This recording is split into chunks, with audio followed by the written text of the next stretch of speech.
Robb Stark stood amidst the rushes in the great hall of Riverrun with the lights of late afternoon streaming through the high windows. Outside, the waters of the Red Fork gleamed in the sun, and the banners of House Tully fluttered faintly in the breeze. It had been only days since the Lords of the North had raised him as their king, declaring independence from the Iron Throne in response to the horrific news of Lord Eddard Stark's execution. The reality of his new station pressed upon Robb with a nearly suffocating weight. He was not merely a son thirsting for vengeance now, nor just a grieving boy in want of justice. He was a king in the eyes of his bannermen. Yet, the heavy crown of the king in the north, figurative though it yet remained, felt colder with each passing hour. Outside, the men made their battle plans, forging alliances, plotting the next step of the war. Within, there was talk of secret letters, uncertain alliances, and also regrets. Robb thought often of Jon, his half-brother, up at the wall. He had not seen Jon since they parted ways at Winterfell, both convinced they might yet share a warm meal or a laugh around the hearth again soon. But war had come swiftly, as it so often did, and the chance for simpler days had evaporated. The loss of his father haunted him at every turn. His mother, Catelyn, stood by the carved wooden table where a map of the Riverlands was spread out. She had dark circles under her eyes from weeping and long nights of worry. Lord Roose Bolton was there, quiet and pale, his demeanor as chilly as the weirwood trees of the north. The great Jon, Galbart Glover, Meege Mormont, and a handful of other northern lords waited on their king's next words. Though they now called him Your Grace, Robb did not yet feel like any grace had touched him.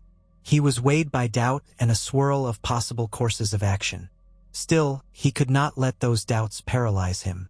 His father would have wanted him to be decisive, to protect his family and the North, and to remember his responsibilities above all else.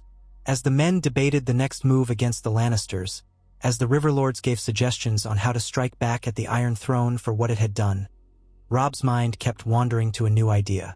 It was an odd thought, perhaps, unorthodox certainly. He had once heard that in times of war, kings often took on trusted advisors to help bear the burden of leadership. The Targaryens had had their hands of the king. In the Seven Kingdoms, the hand was the second most powerful figure in the realm. Usually that meant King's Landing. But the North was breaking away now. If the Southern king had a hand, why should the king in the North not have one as well? And if he were to choose a hand, who else but Jon Snow, the brother he had grown up with, the one who had always shown a steady sense of justice and fairness, tempered by an inward longing to prove himself? Jon possessed intelligence, humility, loyalty, traits that would serve a king well. Robb thought of the vow Jon had taken at the Wall, how the Night's Watch oath bound him for life. Yet if there were a time for the North to stand apart, might there not be a way to free Jon from that duty, or at least convince the Watch that the survival of the realm hinged on having a Stark, even a Snow, stand ready in the seat of power? Robb decided, quietly, that the North needed Jon.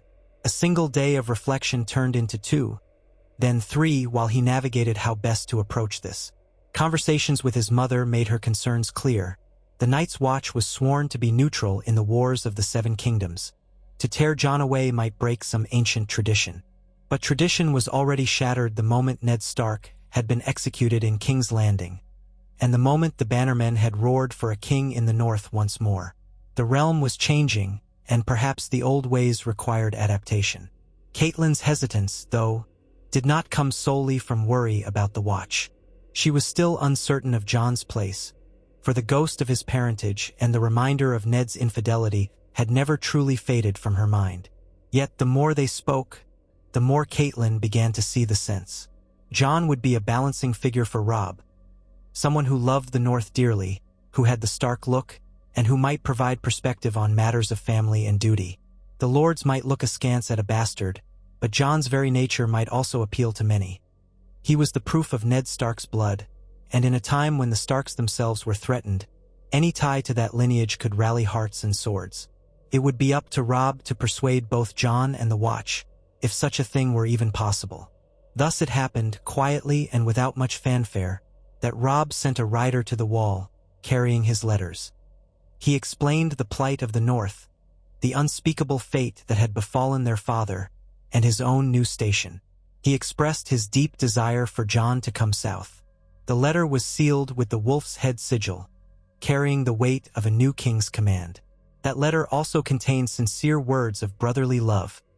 Robb missed Jon, and he needed him.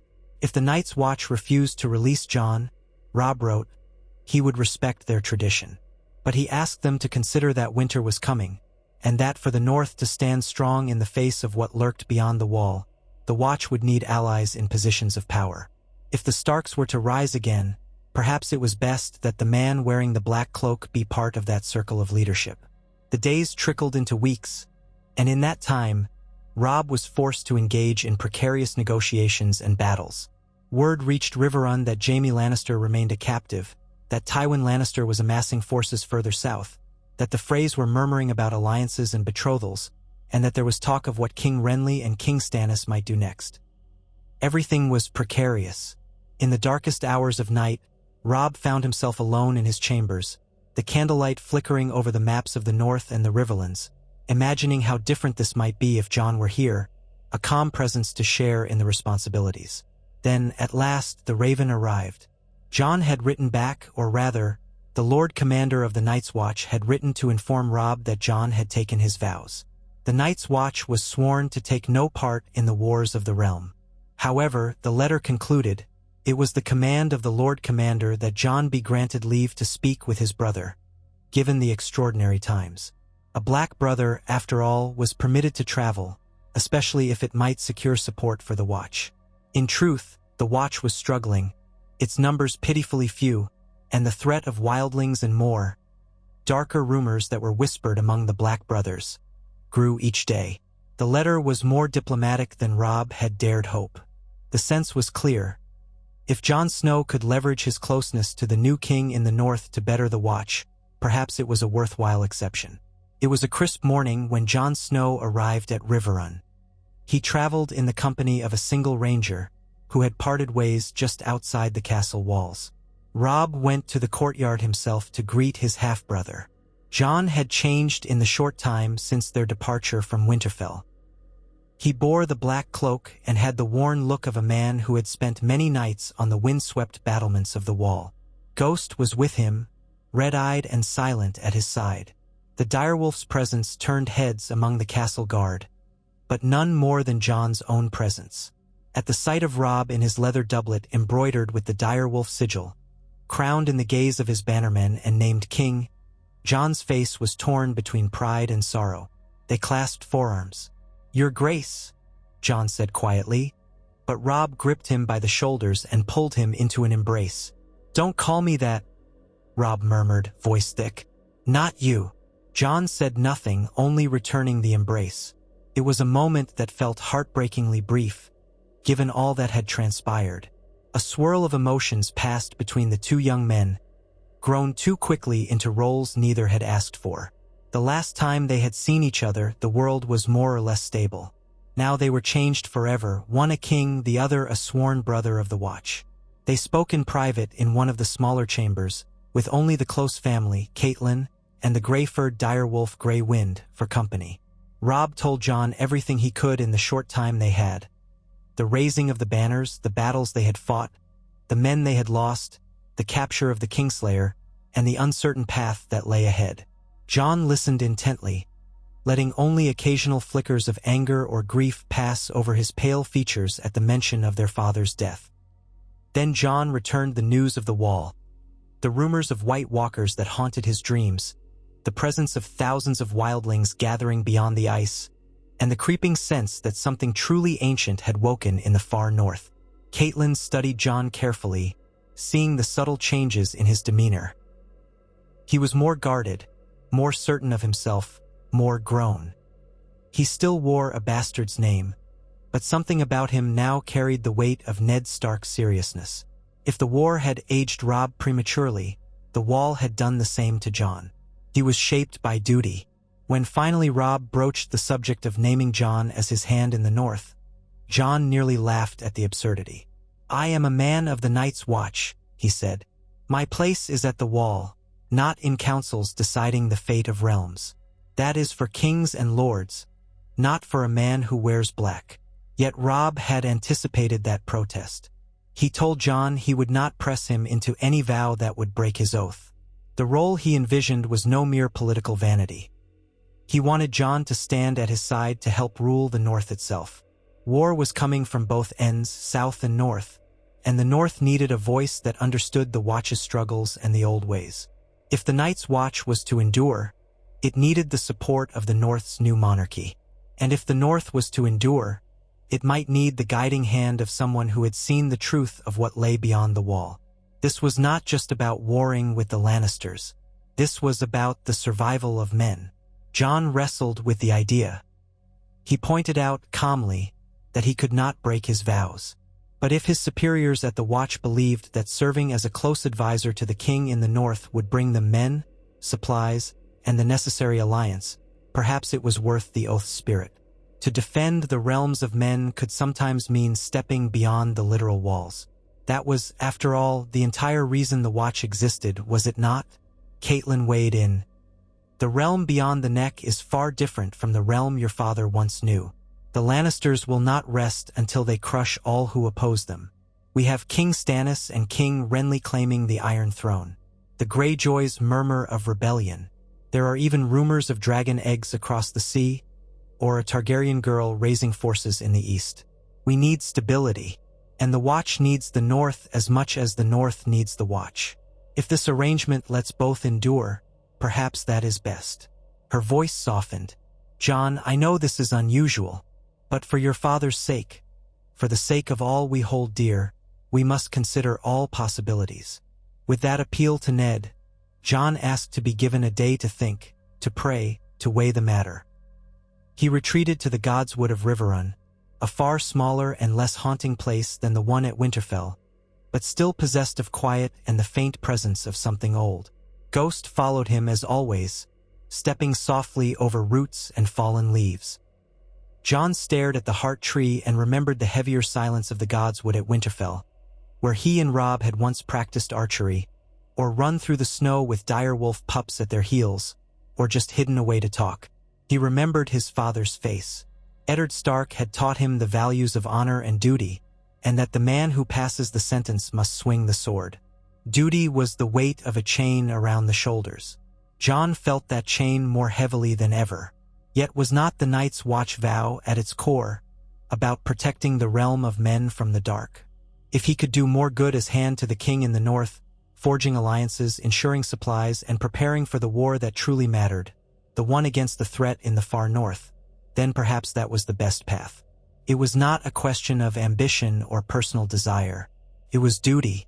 Morning came, and Robb was in the solar with a handful of northern lords waiting, hearts and throats, to hear Jon's answer. When Jon entered, clad in his black tunic, gloves in hand, face solemn, it was all Robb could do not to leap up. Jon spoke with quiet gravity. I have asked the gods for guidance. My oath is to the Night's Watch, and my place remains with them. However, I believe that for now, the best way I can serve that oath is to stand by you, Robb, to stand by his grace, the king in the North, and do what I can to secure our homeland from all threats. I will serve as your hand, if that is still what you wish. Robb's face broke into a relieved, joyful smile. He stood and placed his hand on Jon's shoulder. Thank you, he said, voice unsteady. We have much to do. And thus, in a small chamber in Riverrun, with a handful of loyal northern lords and a mother's watchful eye present, Jon Snow was formally named the Hand in the North. No grand ceremony, no feasting, just a solemn vow and the weight of a responsibility that would transform the shape of the war, and perhaps the shape of Westeros. It was decided that Jon would, for the time being, not don the black cloak in council, as it was too jarring for many. Yet he would keep it close as a reminder of what and who he represented. In truth, some of the bannermen grumbled. The great Jon roared in confusion. A bastard named his Hand? Do you mean to insult the rest of us, King Robb? Others had similar doubts. Roose Bolton remained as calm and cold as ever, but quietly spoke words of caution. Yet Robb's voice was firm, and so the matter was done. The next weeks were filled with the business of forging a new seat of power. Robb still had to move his forces swiftly, There was no question that the real seat of power was Winterfell, the ancient seat of the kings in the north. Yet the war had drawn them south, and with Riverrun under threat, there was the need to defend their Tully allies. King's Landing seemed far away, but the Lannisters were not idle. Jon, now Hand in the north, had the unenviable task of soothing tensions among the lords, organizing supply lines, writing letters to potential allies in the Vale, the north, even the Iron Islands. He was a quick study, and the men who had initially balked at having a bastard as Hand found themselves grudgingly impressed by how seriously Jon took his tasks. He was tactful but decisive, calm but firm. Meanwhile, Catelyn oversaw the forging of new alliances, traveling here and there to speak with her father, Lord Hoster Tully, who lay ill, and to correspond with Renly Baratheon, who had declared himself king of the Seven Kingdoms. Robb led the armies in skirmishes against Lannister foragers and outriders, employing the cunning that had earned him quick successes early in the war. Occasionally, he would ride back to Riverrun or to whatever war camp they'd set up, meeting with Jon deep into the night to plan their moves. It quickly became apparent to both of them that the war would not be won easily. Tywin Lannister was a formidable opponent, commanding a vast treasury and skilled generals. They had captured Jaime, true, but that gave them leverage only so long as Jaime was alive, and neither Robb nor Jon had any illusions that Tywin would not risk his son's life if it meant crushing the North. More pressing still was the precarious neutrality of the Greyjoys, who might at any moment decide to raid the coasts of the North, dividing Robb's attention. Jon pressed the point frequently.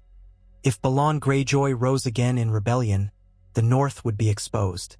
Winterfell itself might suffer, as it had so few defenders left behind. A critical juncture arose when word came from Roose Bolton at Harrenhal. The time might be ripe to strike at Tywin's forces. They were spread thin, dealing with Renly and Stannis in the south. However, Jon cautioned that they should secure the loyalty or at least the neutrality of the Iron Islands. If we fight on two fronts, we won't just be at risk, we may lose the war, he said. Robb listened intently. He was about to suggest sending Theon Greyjoy to negotiate with his father, a plan that had existed in the main timeline. But with Jon present, the approach changed. Jon had never entirely trusted Theon. There was a certain swagger to him, a brashness, and Theon's father had once rebelled against the crown. Jon also believed that Theon, though he had been raised like a brother in Winterfell, might yearn too fiercely for his father's approval. Robb, conflicted, said, "I have known Theon for years. He's like a brother to me, and he knows the Iron Islands better than any of us. If I can't send him, whom can I send? Roose Bolton? The great Jon. They'd be as welcome at Pike as a plague." Jon nodded slowly. "Then let Theon go, but we must be cautious. We should not place the success of our cause entirely on his shoulders. We need a backup plan. If Theon fails or if Balon Greyjoy proves treacherous, we must be ready to defend our coastline." Robb agreed, and so Theon was sent forth, while Jon began to coordinate with Wyman Manderly in White Harbor and other coastal lords to strengthen their defenses. This was the first major test of Jon's abilities as Hand in the North, cajoling lords known for their independence, working across wide distances, and ensuring that vital resources like ships, crossbows, and men were positioned to repel any potential Ironborn raids. The days turned to nights of feverish correspondence. White ravens came and went. Jon found himself grateful for Ghost's silent companionship, the direwolf padding around his feet, reminding him of the old life at Winterfell, reminding him of his vow. Though the war with the Lannisters was pressing, Jon never forgot the growing threat beyond the wall.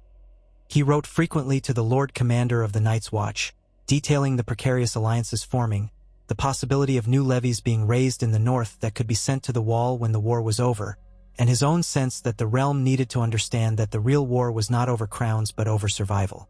Most of the lords, engrossed in the petty or grand struggles of king against king, gave such talk little heed, but Robb listened to Jon's warnings. The knowledge of the whites that had been seen, the stories of the White Walkers, these things haunted him. He made it clear to the northern lords that once the war against the Lannisters was concluded, the North would turn its attention fully to the wall's defense. Some muttered that such talk was madness, that the White Walkers were children's tales, but Robb's confidence in Jon's word carried weight. While the politics churned, the intangible bond between Jon and Robb strengthened. In the private hours, they confided in each other the struggles of leadership. Robb had the final say, but he leaned heavily on Jon for honesty and for a moral compass. For Jon, that was both an honor and a burden. He had never aspired to power. His entire life, he had lived under the shadow of his bastardy. He also lived under the vow of the Night's Watch. But each day that he served in this role, he found new ways to help the people of the North, from the small folk seeking protection to the soldiers needing direction. He brought an earnest sincerity to his duties, rarely overshadowed by arrogance or cynicism. Catelyn, for her part, remained torn in her view of Jon. She could not quite banish the resentment of the past, but she saw how strongly he supported Robb, and how, in many ways, Jon reminded her of Ned more than anyone else. She slowly thawed toward him, especially when she witnessed Jon's concern for her daughters, Sansa and Arya, rumored to be captives in King's Landing. He urged that every diplomatic maneuver they made, every negotiation with potential allies, must keep in mind the possibility of recovering the Stark girls.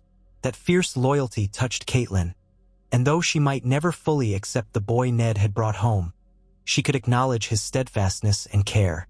Matters escalated quickly with the Lannisters.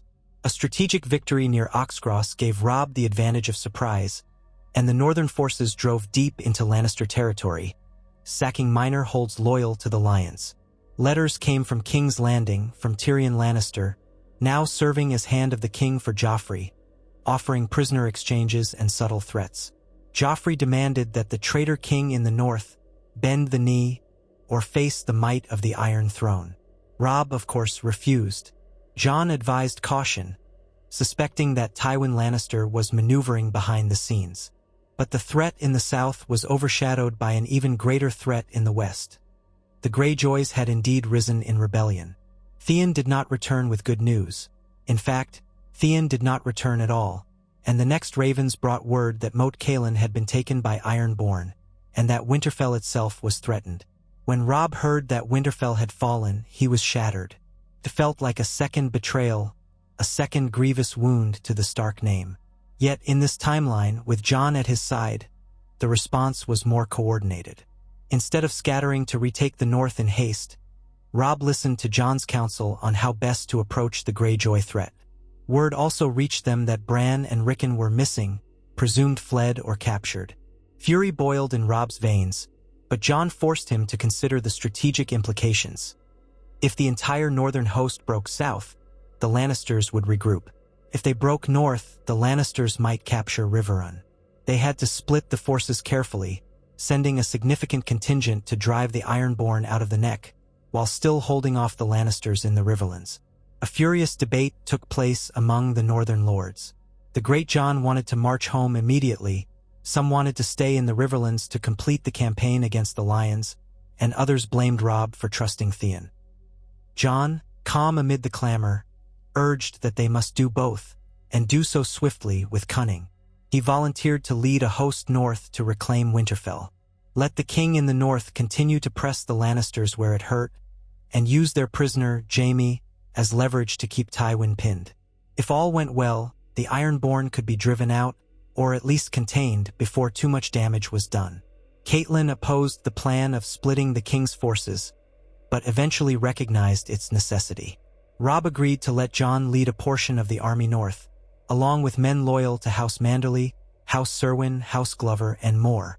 Roose Bolton offered to lend some of his Dreadfort men as well, though Jon eyed the Pale Lord with cautious distrust. So it was that Jon Snow, the newly appointed Hand in the north, found himself riding toward the lands he had once called home, commanding a significant force of northern warriors. Grey Wind stayed with Robb, but Ghost remained at Jon's side. The banners bore the sigil of the direwolf, and though some men grumbled about following a bastard, there was a certain hush in their ranks whenever Jon rode through their camps. His face stern with the knowledge that Winterfell, Ned Stark's seat, their seat, had been taken by the Ironborn. This was no mere rivalry. It was an act of war. The march north was swift and punishing. The supply lines were long, the roads sometimes muddy from autumn rains. Scouts reported Ironborn activity near Deepwood Motte. Asha Greyjoy, who some called Yara, had established a presence there. Another band of Ironborn held Moat Cailin. Jon recognized that retaking Moat Cailin was vital for an unimpeded route to Winterfell. The Bolton men pressed to simply assault from the flanks, but Jon wanted to be cautious, not losing half his force in a rush. He arranged for a coordinated attack from multiple directions. House Manderly's men approached by way of a lesser-known forest trail, while the Boltons and Glovers came in from the east. The fighting was brutal. The Ironborn, though fewer in number, knew how to defend a fortification. Arrows rained from the battlements, and the Northmen lost good men in the mud near the gates. Yet as the sun sank low, the combined force overwhelmed the Reavers. Jon led a small contingent personally in a flank assault, Ghost at his side, and the stark terror of a direwolf tearing through the enemy was something that gave even the Ironborn pause. When the last Ironborn was driven back or killed, and Moat Cailin's ramparts were retaken, the men let out a ragged cheer. Jon stood amid the ruined gatehouse, smeared with mud and sweat and blood, panting in the twilight. It was not a triumphant moment in his mind. War was always savage.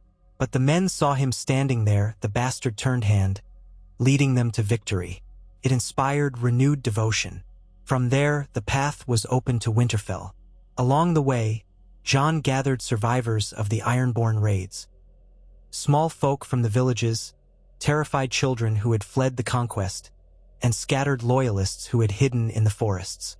He learned that Theon Greyjoy had indeed taken Winterfell, that he had tried to claim it as Prince of the Iron Islands.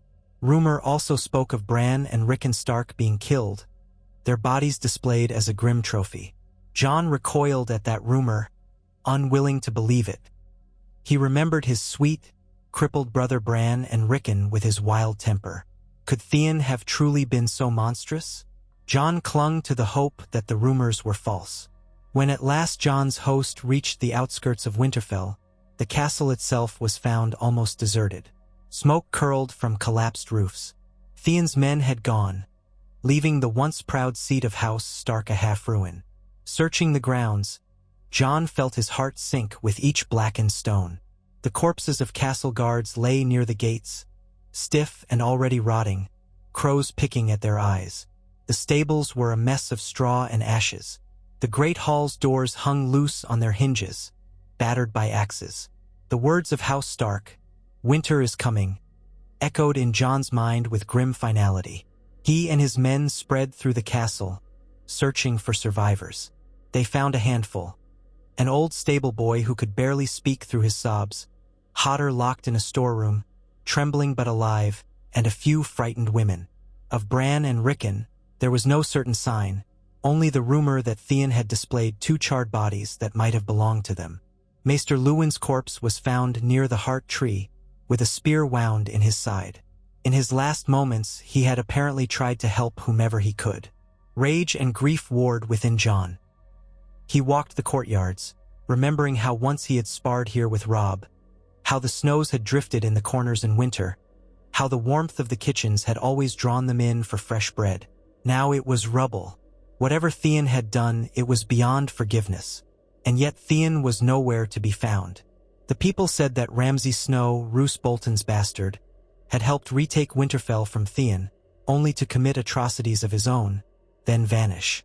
The story was scattered, uncertain, but the gist was that the Ironborn hold on Winterfell had collapsed in chaos, leaving the castle gutted by fire. With no sign of Theon, Jon's men set about burying the dead and trying to repair what they could. The North would need a seat of power once again, and Winterfell was central to their identity. While the men worked, Jon could do little but wonder if Bran and Rickon were truly dead. The rumor of their demise spread like a plague, and despair weighed heavily on the Northmen. Time was short, though, and the snows would come soon enough. Jon wrote to Robb, informing him of the horror at Winterfell, the uncertainty of the younger Stark boy's fate, and the rumors that Theon might still be alive somewhere. He also wrote that the Ironborn threat was contained for now. Deepwood Motte had been retaken by a combined force of local lords, but the damage was severe. Meanwhile, the Bolton men seemed to be acting oddly, claiming new rights, making demands of villages in the name of King Robb. John kept a close eye on them, uneasy. While the castle was stabilized, John took a small search party into the woods, looking for any sign that Bran and Rickon might have fled. Ghost found tracks that suggested two younger boys traveling with a large direwolf. That gave John hope. He dared to believe they might be alive. He personally led a search as far north as the Wolfswood, questioning small folk in remote huts. Some claimed to have seen a giant simpleton carrying a boy on his back, heading deeper into the forest. That might be Hodder, who was now found at Winterfell, so perhaps that rumor was older. Others whispered tales of wolves, but there was no definitive answer. Finally, as the leaves began to drop from the trees, John returned to Winterfell. The repairs were rudimentary, but enough to house a small garrison through the winter.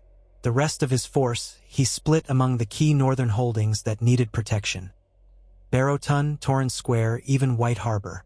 Winter was coming, and with it, the pressing need to secure the north against any further Ironborn incursion. And, though few listened, the threat of wildlings and more beyond the wall. John thought of returning to the wall himself, but his duty as Hand in the north was not yet done. He had to see the region stabilized. The men looked to him for leadership, for justice. It was in that moment of reflection, standing in the shattered courtyard of Winterfell, that John realized how deeply the responsibility had sunk in. Once, he had been the boy who wanted to join the Night's Watch to escape the stigma of bastardy. Now, he was the man who had to carry the burdens of an entire kingdom on his shoulders. Robb was far away, fighting Tywin Lannister. Meanwhile, the Boltons grew more influential in the north, for Roose had the largest army still within the region. A sense of foreboding crept into Jon's thoughts whenever he observed the Dreadfort men. Seeking more stability, Jon decided to call a council of the Northern Lords who remained loyal and whose holdings were near enough to gather. He summoned Lady Mormont, Wyman Manderly, Galbart Glover, and even the lesser-known lords who could attend. They convened in the Great Hall of Winterfell, its roof partially repaired with new timber. The air was chilly, but the gathered lords recognized that for the first time in months, they had a chance to reorganize. Jon stood at the high table. He did not claim the lord's seat, that was for Robb, but he spoke with the authority of the king in the North's hand. He reiterated the mission: secure the North, restore Winterfell, and be ready to assist Robb in the larger war or in a negotiated peace if that became possible. They needed to root out any lingering Ironborn in the marshes or hidden coves, and they needed to watch the Boltons. He did not state the latter so plainly, but the caution in his words made many of them exchange glances. Roose Bolton was a cunning man, and his bastard rumored to be monstrous. No one quite knew where Ramsay Snow was now, but the fear lingered that he might be out there, sowing chaos. Some lords pressed Jon to declare himself Lord of Winterfell, or at least Castellan in Robb's absence. The notion made Jon uneasy. He had no desire to usurp the seat meant for his trueborn siblings. But to restore order, he accepted the title of Castellan or Protector, at least temporarily, until Robb or any rightful Stark heir returned. It was an unprecedented position for a sworn brother of the Night's Watch, but these were unprecedented times. No one else commanded the trust of enough lords to hold the seat. The moment he accepted, a hush fell. They might have their reservations about a bastard, but they knew Jon was Ned Stark's blood, and that he had proven his leadership. That same evening, Jon walked the battlements of Winterfell alone, Ghost prowling beside him. He felt the cold wind on his cheeks and heard the distant call of an owl. It was quieter now, no more crying children or frantic searches for survivors. The nights in the north, especially this far inland, had a particular clarity. Overhead, the sky brimmed with stars. Jon thought of the vows he had spoken before the heart tree at the wall. He thought of the phrase, for this night and all the nights to come. He was still the shield that guarded the realms of men, and now that shield extended from the top of the wall down to Winterfell itself. If the watchers on the wall stood guard against the winter's chill horrors, perhaps he, as Hand in the north, could ensure the realm was unified to face them when the time came. He felt certain that the ancient threat was coming, that winter would bring the White Walkers once more. If men stood divided, they would all perish. Days turned into weeks, then months. The cold deepened, the nights grew longer. Winter was not fully upon them yet, but autumn was dying. Skirmishes broke out in the north as pockets of Ironborn refused to yield. Some news filtered in from the south. Robb had gained more victories against the Lannisters, but also had suffered setbacks. The Tyrells had joined with King's Landing, bolstering the Lion's cause with fresh supplies and gold. Jaime Lannister remained a hostage, though rumors suggested that a secret exchange might be arranged for the Stark girls. The war was at a stalemate, with countless thousands dead already. Letters between Jon and Robb exchanged hands regularly via Raven. Robb confided in Jon that King Stannis was courting alliances in the north, sending missives to northern lords, promising them titles and influence if they would bend the knee to the one true king by the light of R'hllor. Jon responded that so far, the lords in the north remained steadfast for Robb, but times were uncertain. He also wrote about the ongoing struggles to rebuild Winterfell and locate the younger Stark boys. He had found no definitive answer, but no proof of their deaths, either. Robb took what hope he could from that. Then came word that changed everything. A growing horde of wildlings was moving south of the wall. They had managed to breach or go around certain points, leading to raids on villages in the Gift. The Watch was outnumbered, struggling to contain the threat. Jon's old friends in the Watch, Samwell Tarly, PYP Gren, sent hurried letters describing the dangers.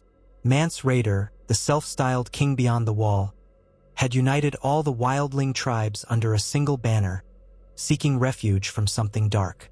The Lord Commander pleaded for help from the king in the north, reminding him that the true war was not in the south, but in the far north. Jon realized that, at last, the time had come to unify the realm or risk destruction. He called a council at Winterfell once more. The lords who attended grew uneasy. Some asked, "Why should we spare men to help the Night's Watch now, when we are fighting the Ironborn and threatened by Lannisters from the south?" Lady Mormont, though, had fought the wildlings before. She attested that if tens of thousands of wildlings came pouring through, the small pockets of men wouldn't hold them back. The Great Jon said that might be exactly the type of challenge the men of the north were made for. Wyman Manderly worried about the cost of provisioning so many additional men. Jon appealed to them plainly. The men of the Watch were brothers, once sworn to neutrality.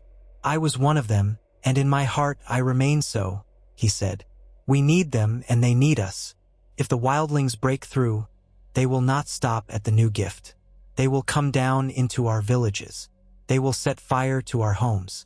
They are fleeing a greater terror, one that might soon follow. If you will not send help to defend the wall for honor's sake, then do it for the sake of your families, to keep that terror from your doors." In the end, a compromise was reached.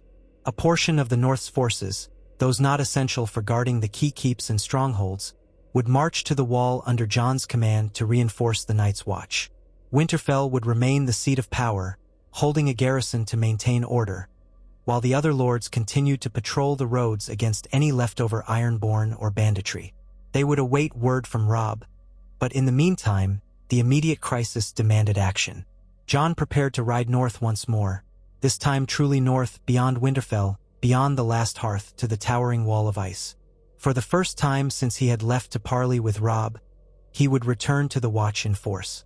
1,000 Northmen marched with him, a fraction of the total loyal to the king in the north, but enough to turn the tide if used wisely. The winter roads were cruel, the wind biting at their cloaks, but the men pushed forward, spurred by duty and the faint memory of the old songs about heroes in the cold. Jon felt a pang of nostalgia, recalling how he had once ridden north a mere boy, uncertain of his place in the world. Now he came as the hand of the king in the north, leading an armed host and carrying the weight of a kingdom on his shoulders. They arrived at Castle Black to find the Watch in desperate straits. The wildlings had begun testing the perimeter, and news arrived daily of more groups crossing. Old, worn battlements creaked under the wind, and the Watch's numbers were meager, having been whittled down by prior battles and desertions. But seeing the banners of the direwolf approach, the Black Brothers erupted in relief. The Lord Commander, looking haggard but determined, greeted Jon as a brother, not as a lord. They clasped hands, the understanding that this was a reunion of the vow Jon had sworn. That very night, Mance Rayder's forces began to mass. Scouts reported a huge encampment. The king beyond the wall had giants, mammoths, spearwives, raiders, and men from all corners beyond the wall.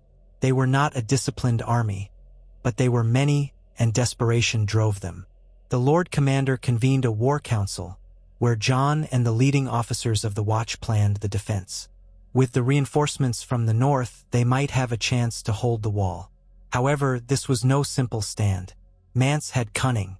He would likely feint at Castle Black while sending other bands to climb or slip past the wall at weaker points. The battle that ensued over the following days and nights was ferocious.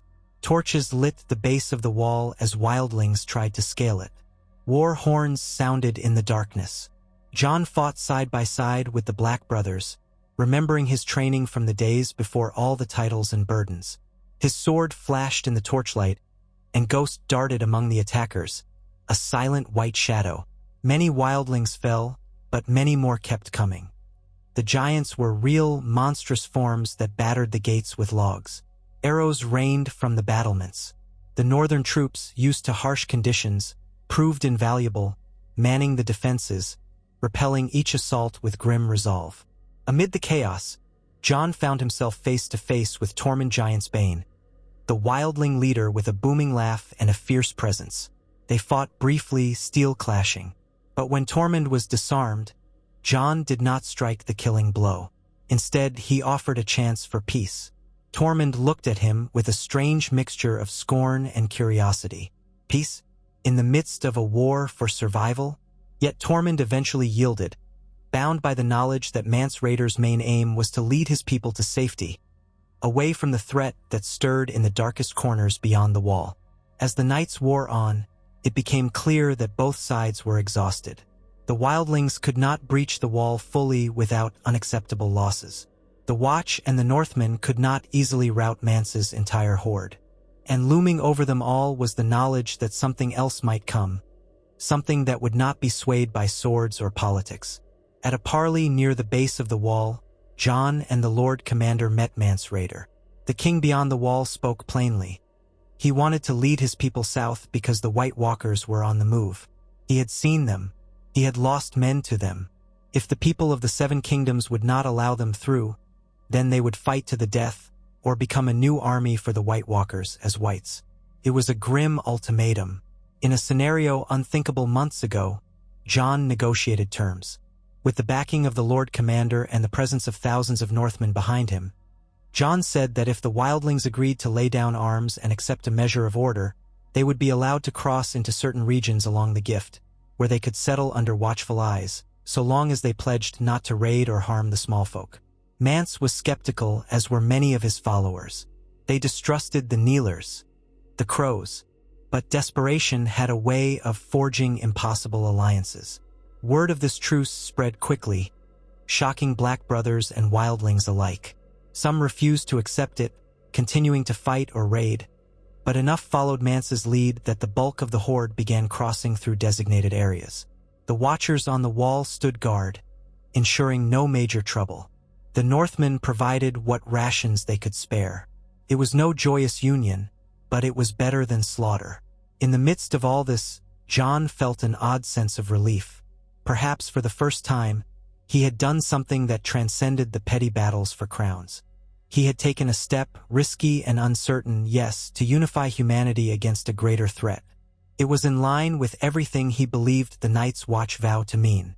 Yet he knew that down in the south, the squabbles over the Iron Throne continued.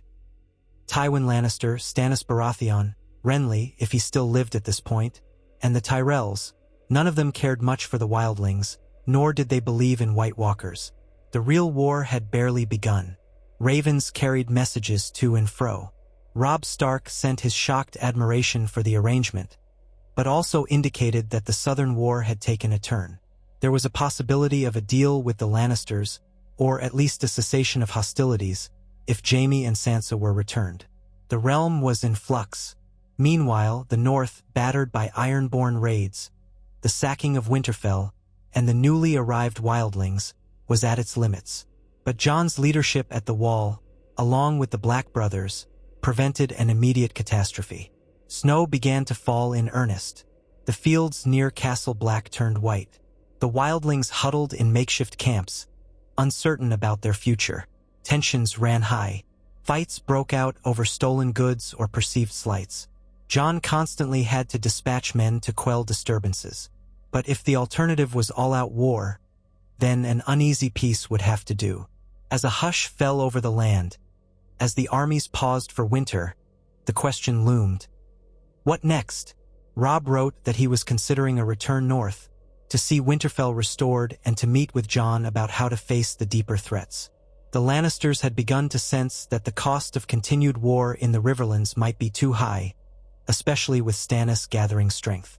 A formal peace might be hammered out if the right conditions were met. Jon was not sure how the other northern lords would react to that, but he trusted Robb to do what was best. A free and strong north, allied with or at least not at war with the south, was the only way they could prepare for the darkness creeping in. One morning, as Jon was inspecting the battlements, the old Lord Commander joined him, gazing out across the frosty landscape. "You've done what no one else has even dared to try, Jon," the Lord Commander said quietly. "You've given the wildlings a chance, and you've given us a chance. I only hope the rest of the realm doesn't squander it." Jon nodded. "So do I. I never wanted power. I only wanted to protect people. Now I see how complicated it is, how many choices must be made, and how many lives depend on those choices. My father always said, we must do what is right, no matter how hard. I wish he were here, that he could see." The Lord Commander placed a gloved hand on Jon's shoulder. "Lord Eddard would be proud, I think. At least I believe so. We do what we can, for as long as we can. May the gods be good." Jon closed his eyes, the biting wind stinging his cheeks. In that instant, he saw again the courtyard at Winterfell, the sunlight on Ned Stark's face as he taught them how to hold a sword.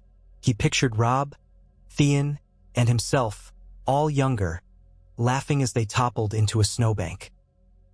He remembered the pang of seeing his father walk away, never suspecting that one day he would not return. War had changed everything. Yet, in this alternate path, Jon Snow stood not as an outsider, but as the hand in the north, forging alliances and braving new roads. Winter was upon them, and beyond that winter, the real war, against the night, against the cold, and against the ancient evil stirring in the frozen north, waited. Jon did not know if he would live to see the outcome, nor did he know if all of Westeros would unite in time. But he had given them a chance. For the sake of those he loved, for the memory of his father, for the future of the North, and for the oath he carried still in his heart, he would keep fighting until his last breath. In the cold wind on top of the wall, Jon gazed northward, toward the icy wilderness and the unknown that lay beyond. Ghost stood by his side, silent as the grave. Together, they watched the snow drift across the vast expanse. Somewhere out there, the White Walkers lurked. The wind whispered with a voice like a blade sliding free of a scabbard, as if to remind them, winter is coming. But if men like Jon and Robb, if the wildlings and the Watch, if the entire North could stand together, perhaps, just perhaps, there was hope they might endure. And so Jon Snow, the hand in the North, quietly steeled himself for the next battle, the next negotiation, the next sacrifice. His watch, both as a crow and as a hand, had only just begun. Jon Snow stood atop the wall in the pale light of dawn, his breath curling in the frigid air. Castle Black below looked weary, its ramparts battered by recent assaults and its yards strewn with half-frozen mud. Men of the Night's Watch and the North alike huddled around fires, awaiting orders in this tenuous peace. Beyond, in the shadow of the wall, sprawled a ragged encampment of wildlings. Tents of hide and crude shelters, hundreds if not thousands of them, scattered in a makeshift sprawl. Smoke from their fires curled into the vast sky, mingling with the bitter wind that carried the scent of pine and snow. He leaned on the crenellations, one gloved hand resting atop the icy stone. The biting wind felt like needles against his cheeks, yet this had been his home once. It was still his home in many ways, despite his new titles and duties. He was Hand in the North, a role that still felt strange in the mouth and heavier in the heart. Since forging a fragile truce with Mance Raider, day by day he wrestled with the burdens of leadership. The wildlings needed food and shelter, and they wanted to push farther south, away from the creeping menace beyond the wall.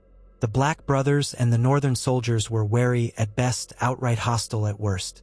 And behind all of that was the knowledge that the others, White Walkers, might soon test their defenses in ways even the wildlings could not. His eyes flicked to a movement below. A knot of wildlings forming near the gate, exchanging tense words with two Black Brothers. Tormund Giantsbane strode into view, his mane of red hair rippling, gesturing with his great arms as he tried to calm the situation. Jon exhaled and turned from the battlements, descending the icy steps toward the courtyard. Ghost followed him, silent and watchful, a white shadow padding at his flank. He passed men in black cloaks, men in fur cloaks, men in mismatched armor bearing the direwolf sigil. The atmosphere was subdued. Few of them had expected to be living so close to those they once called enemies. The uneasy alliance was already wearing thin. Every day brought a new squabble: stolen rations, suspicious glances, personal vendettas. Yet it had to be done. Jon heard his father's voice in his memories. Lord Eddard Stark, ever speaking of duty. We do what we must to protect the living, even if it meant forging a peace that seemed impossible. In the yard, Tormund and a pair of wildlings loomed over a pair of Night's Watch brothers who had their hands on their sword hilts. A cluster of northern soldiers stood off to one side, uncertain whether to intervene. Jon stepped between them, raising a gloved hand for calm. "What's the trouble?" he asked. One of the Black Brothers, a tall man with a notched sword, spoke first. "These wildlings caught them near the granary. They were stuffing sacks with our barley. Claim it's their share." Tormund snorted. "Our share, that's what I told them. You don't let us starve, do you? That was the deal. We don't fight, we get to eat, we get to live." The man's hand went to his sword hilt again. Stealing from the watch is no small crime. Jon felt the tension coil like a spring. Food was scarce in the best of times, and winter was coming. There was to be a weekly distribution, Jon reminded Tormund. We can't have folk taking whatever they want. Barley must be measured so everyone gets enough. Tormund rubbed his beard, glancing sideways at the two younger wildlings behind him. They looked half-frozen, skin chapped by wind, eyes gaunt. "We've folk that haven't eaten in 2 days," he said, quieter. "Some are too proud or too stubborn to queue for handouts, so they snuck in." Jon turned to the Black Brothers. "You'll relinquish them to me. I'll see they get their fair share. No more, no less." Then he looked at Tormund. "But tell your people not to do this again. If someone needs more rations, they come to me or the Lord Commander. Stealing at night fosters mistrust." Reluctantly, the Black Brothers lowered their hands from their blades. The tension dissipated as Jon escorted the wildlings aside. Tormund offered a curt nod of thanks. This was Jon's life now, day after day. The tenuous bridging of ancient hatreds, of bleak necessity, all under the looming threat that neither side had fully begun to grasp. They thought war with the wildlings was the greatest danger. Jon knew better. The real war was still out there in the deep places of the north. But for now, he had to keep this fragile union from shattering. That very afternoon, the Lord Commander called Jon to his solar. A cramped, drafty chamber that smelled of old parchment and dust. A brazier glowed faintly in the corner, and the Lord Commander sat behind a rough-hewn table. Jon removed his gloves, warming his fingers at the coals before standing at attention. "Ravens have come in from Eastwatch and the Shadow Tower," said the Lord Commander. His face was heavy with lines.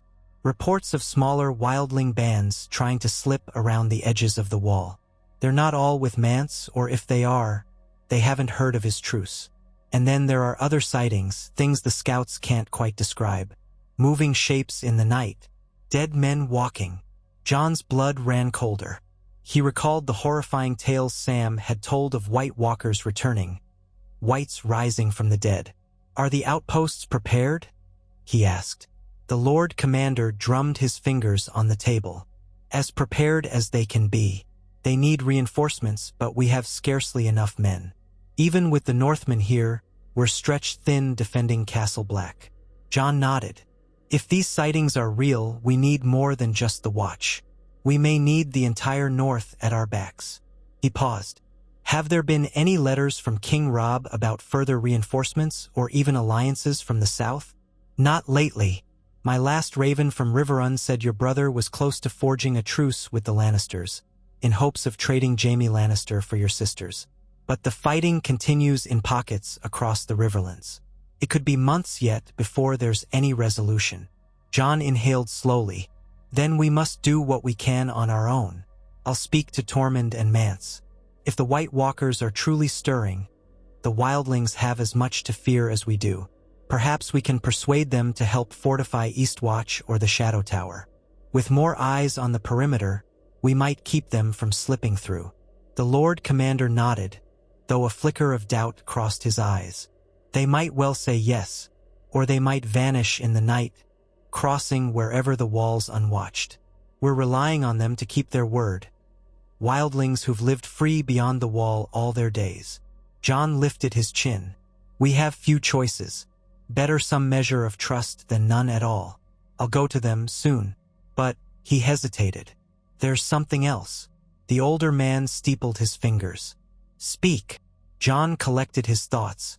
Winterfell was left half-ruined. I was able to station a small garrison there, but we're vulnerable in the north. The Boltons hold the Dreadfort, and I don't trust Roose or Ramsay. The Ironborn may be quiet for now, but we've not had final word on Theon's fate. There's chaos everywhere we look. This alliance at the wall is crucial, but if we spread ourselves too thin, we risk losing what's left of the north. Yet, if the others come in force, your holdings in the north won't matter for long, the Lord Commander said gravely. So I understand your burden. You walk two paths at once, one leading to rebuilding your homeland, the other leading to the final stand against the night. I do not envy you. Jon felt the familiar ache of responsibility flare in his chest. He dipped his head. I'll see to it, my lord. We'll keep Castle Black secure for as long as possible and do what we must to prepare the north. That night, he left the solar with new worries swirling in his mind. He wondered how Robb fared, his brother, the king in the north, forced to negotiate with Lannisters and to keep the Riverlords in line. Perhaps it would have been easier, he reflected, had Robb simply marched north with his full force. But that would have left the Riverlands and their Tullykin vulnerable. So many obligations pulling in all directions. It was a wonder any kingdom held together. At midnight, he made his way down the winding stairs to the tunnel that led beneath the wall. He took a pair of torches and a guide, Dolorous Ed, with his perpetually mournful face, and they passed through the great iron gate that separated Castle Black from the wildling camp. Ghost padded alongside, his red eyes gleaming in the torchlight. A hush settled as they stepped into the sea of tents. Wildling sentries eyed them warily, but no one barred their path. In the center of the camp, a large hide tent served as Mance Raiders' headquarters. A single guard stood outside, a tall woman with scarred cheeks who wore a necklace of bones. She squinted at Jon, then stepped aside with a grunt of recognition. Inside, Mance sat near a low-burning brazier, Tormund at his side, and a few other wildling chieftains arrayed around them. They looked up as Jon ducked through the tent flap. "Snow," Mance said, his voice even. "Come to break bread with us? We'd offer you a seat, but I see your friend the crow as well." His gaze flickered over Dolorous Ed's black cloak. It coughed. "I've had better welcomes, and better food than what you lot have here." Tormund let out a bark of laughter. "Ha! Then mayhap you've grown soft behind that big wall of yours." Jon fought to keep the conversation polite. "I've come to talk of the future. We have a truce, but troubles brew to the east and west. We need watchers on the Shadow Tower on Eastwatch by the sea. More men if we're to keep out the horrors that lurk beyond. You have people skilled at living in harsh terrain, climbing ice, forging ways through storms. Let us set up rotating patrols, watch and wildlings together, so if the others move, we know. A ripple of displeasure ran through the gathered chieftains. One spat on the ground. Another scowled. Mance watched them calmly before turning his attention back to Jon. "We fled the White Shadows for a reason. We don't mean to stand about waiting for them. Our people want to move south, find new lands, safety." Jon set aside his torch, letting Ed hold it. "That's understandable, but we can't just scatter you through the 7 kingdoms. It would cause panic. My people, my brother's kingdom, already struggles with war and shortages. You need to be contained in certain areas, at least until we can integrate you all. Meanwhile, the Watch needs bodies on the ramparts. Or do you want the others to creep around us and come for you in the night? There's nowhere to hide if that happens. This is your fight too." A stern-faced chieftain spoke up, bristling with bone and leather. "Free folk don't take orders from kneelers. Or crows. We're all kneelers to the others if they break through," Jon said tightly, trying to control his frustration. "We either stand together or we all die." Mance rested his elbows on his knees, face thoughtful. "Perhaps a compromise," he said. "Any wildling with sense knows we must stand against the White Shadows sooner or later. But you've seen how many we are. We can't feed them all by expecting them to remain idle. Let those who wish it help guard the tunnels, the towers, earn the food and shelter your brother's kingdom provides.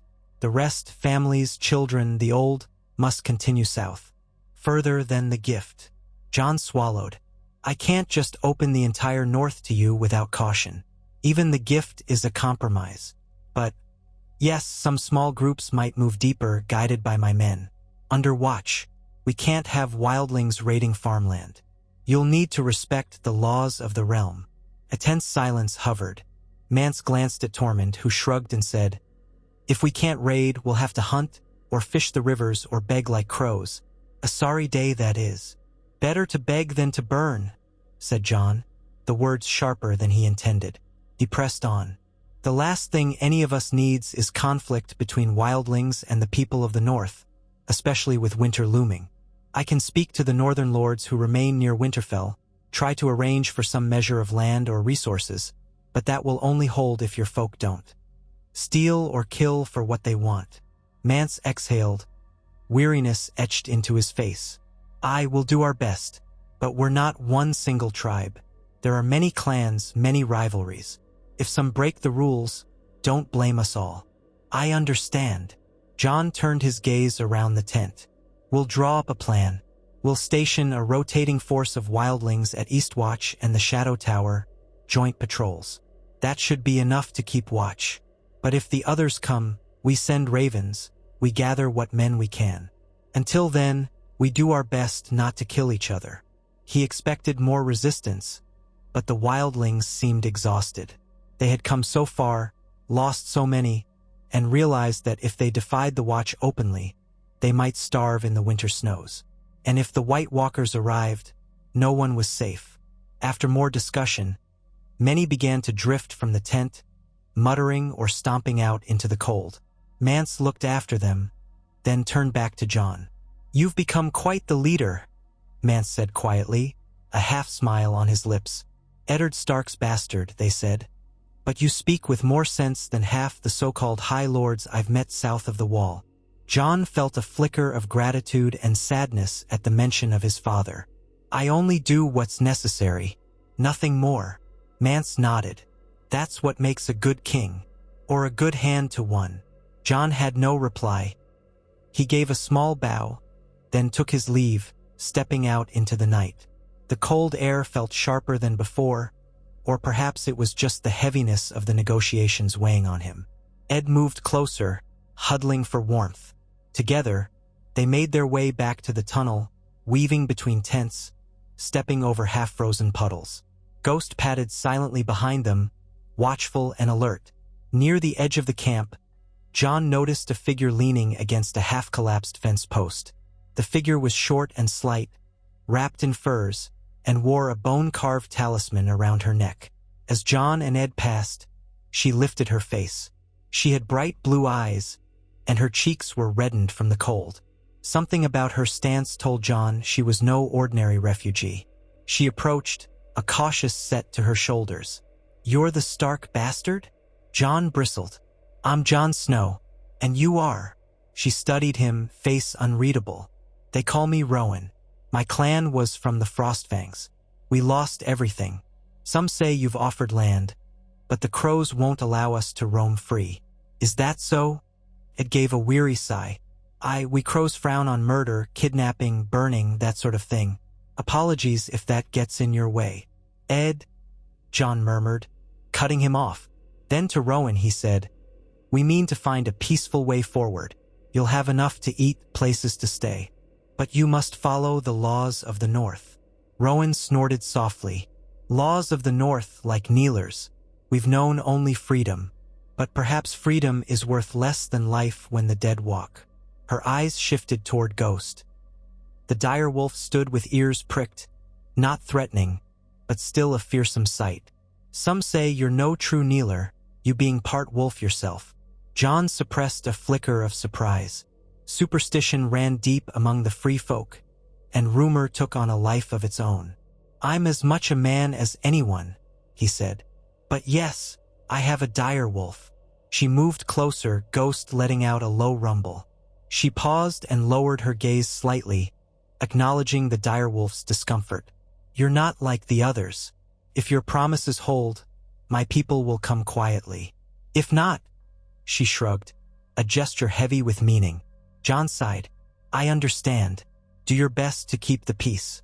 If you have concerns, come to me or to Tormund. We'll try to resolve them without bloodshed." Rowan studied him for another moment, then nodded curtly and slipped away into the darkness. Ed rolled his eyes. "You draw them like moths to a flame, Lord Snow. Or should I say King Crow?" Jon shook his head. "I'm no king. Let's get back behind the gate." They returned to Castle Black, passing through the iron grill, hearing it grate shut behind them. The courtyard felt slightly warmer, though that might have been an illusion. Jon parted ways with Ed, giving him instructions for the morning, and then made for his chambers in the King's Tower, a recent name given by the Black brothers to a small tower where Jon had been quartered. On the way, he spotted Samwell Tarly bustling across the yard, carrying a stack of books almost as tall as himself. "Sam," Jon called softly, trying not to wake the men sleeping in the barracks. "Still up at this hour?" Sam nearly dropped a book as he turned. His round face split in an anxious grin. "Oh, Lord Hand. I've been reading about the Long Night, about the legends from the East that mention the others. I found references to dragonglass, the same substance we found in that cache. The accounts suggest it might harm White Walkers. But it's all so uncertain." Jon nodded, remembering the daggers of obsidian they'd discovered at the Fist of the First Men. "That could be vital. Have you told the Lord Commander?" Sam clutched the books to his chest, eyes darting nervously. "Yes, but he says we have more pressing concerns." "Which is true, I suppose. But if we can figure out how to kill the others for good, that might be more important than anything else." Jon placed a hand on Sam's shoulder. "Keep studying. I'll talk to him about it again. If dragonglass is truly effective, we need to find more, and find a way to arm the men. Every bit of knowledge could help us survive what's coming." Sam's relief was palpable. "I'll do my best. I just hope we have the time." So did Jon. When he reached his chambers, he found Ghost already curled in the corner, one ear twitching at the scratch of a mouse behind the walls. Jon eased out of his cloak and set his sword aside. Then he collapsed onto a narrow bed with straw ticking.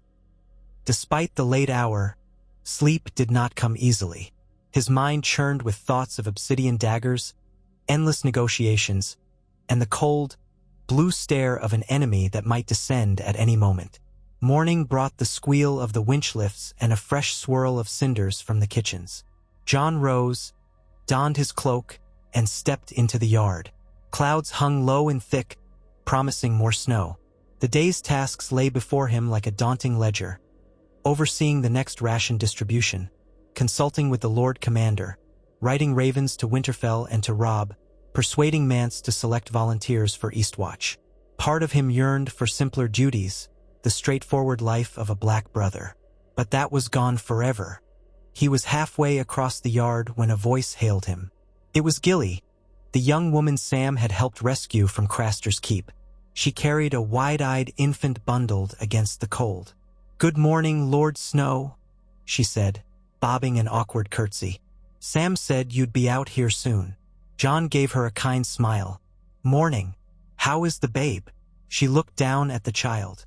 "He's well enough, but I worry about the cold. The crows are giving us some rations, dried beans, salt pork, that sort of thing, but there's few places to keep warm. Sam said that maybe we could." Her voice trailed off as she noticed men in black and men in furs eyeing her. Some of the wildlings recognized her as Craster's daughter-wife, and the Black brothers saw her as an outsider. Gilly swallowed. "Sam said maybe we could move to a warmer place if you said so." John's mind flicked over possibilities. There was a small storeroom by the back kitchens that might be out of the worst of the wind, or some half-broken huts around the base of the wall that had been used for storing tools.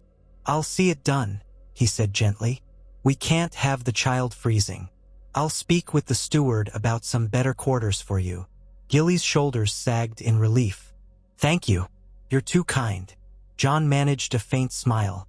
"If you have need of anything, come to me or Sam. We'll do what we can." She bobbed another curtsy and hurried on her way, hugging the baby tight. Once she was gone, John realized the yard had grown quiet, with men stopping to watch. Some gave him approval, others muttered that it was a waste of resources. He ignored them. Duty demanded compassion as much as it demanded steel. Was that not one of the lessons his father had embodied?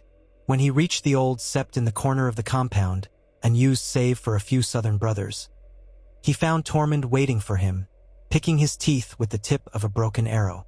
The big man stomped his feet in the snow. "Humph, I thought crows woke with the dawn." "You're late, boy." John raised an eyebrow. "Have you been practicing your patience?"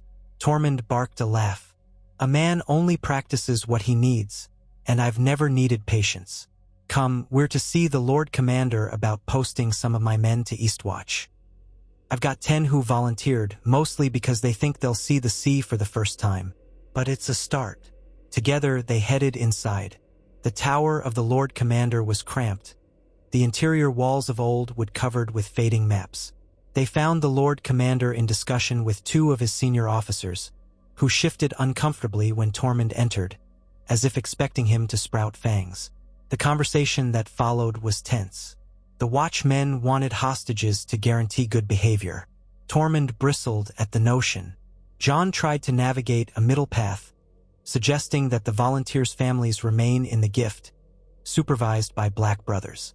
If the Watchers deserted or caused chaos at Eastwatch, the families would be sent back beyond the wall.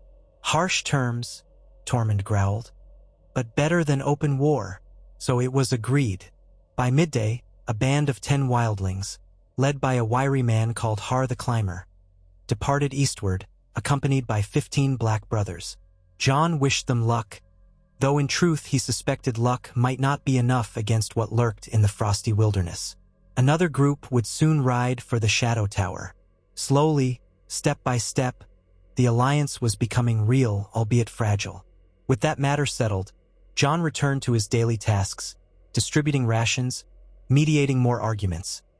This time between a group of Northmen and a wildling chieftain's nephew over alleged theft of a horse. By sunset, he was exhausted, his head pounding from the constant swirl of conflict. He was leaving the yard when a horn blast echoed from the top of the wall. One long blast. Visitors. Moments later, the watchman called down, "Riders approaching from the south." John's heart quickened. Reinforcements? A messenger from Winterfell? He strode quickly to the main gate, ignoring the biting wind. It took time for the lift to lower the visitors, but eventually he saw a group of riders in furs bearing the direwolf sigil. At their head was a lean man with close-cropped hair and a grim set to his mouth. John recognized him, Lord Galbart Glover, who had fought for Robb in the Riverlands. Behind him were half a dozen men, equally worn from the cold. "My lord," Glover said, dipping his head in deference. "Or, my lord Hand, if that's the proper address."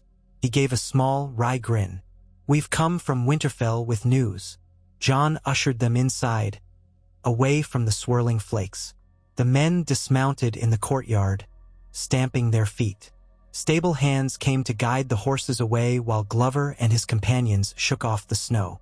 Jon escorted them to the common hall, now used for group meals since Castle Black's old dining hall was in disrepair. He ordered a pot of stew and some ale to warm them. Only once they were settled at a long table near the hearth did Jon speak. "What news from Winterfell, my lord?"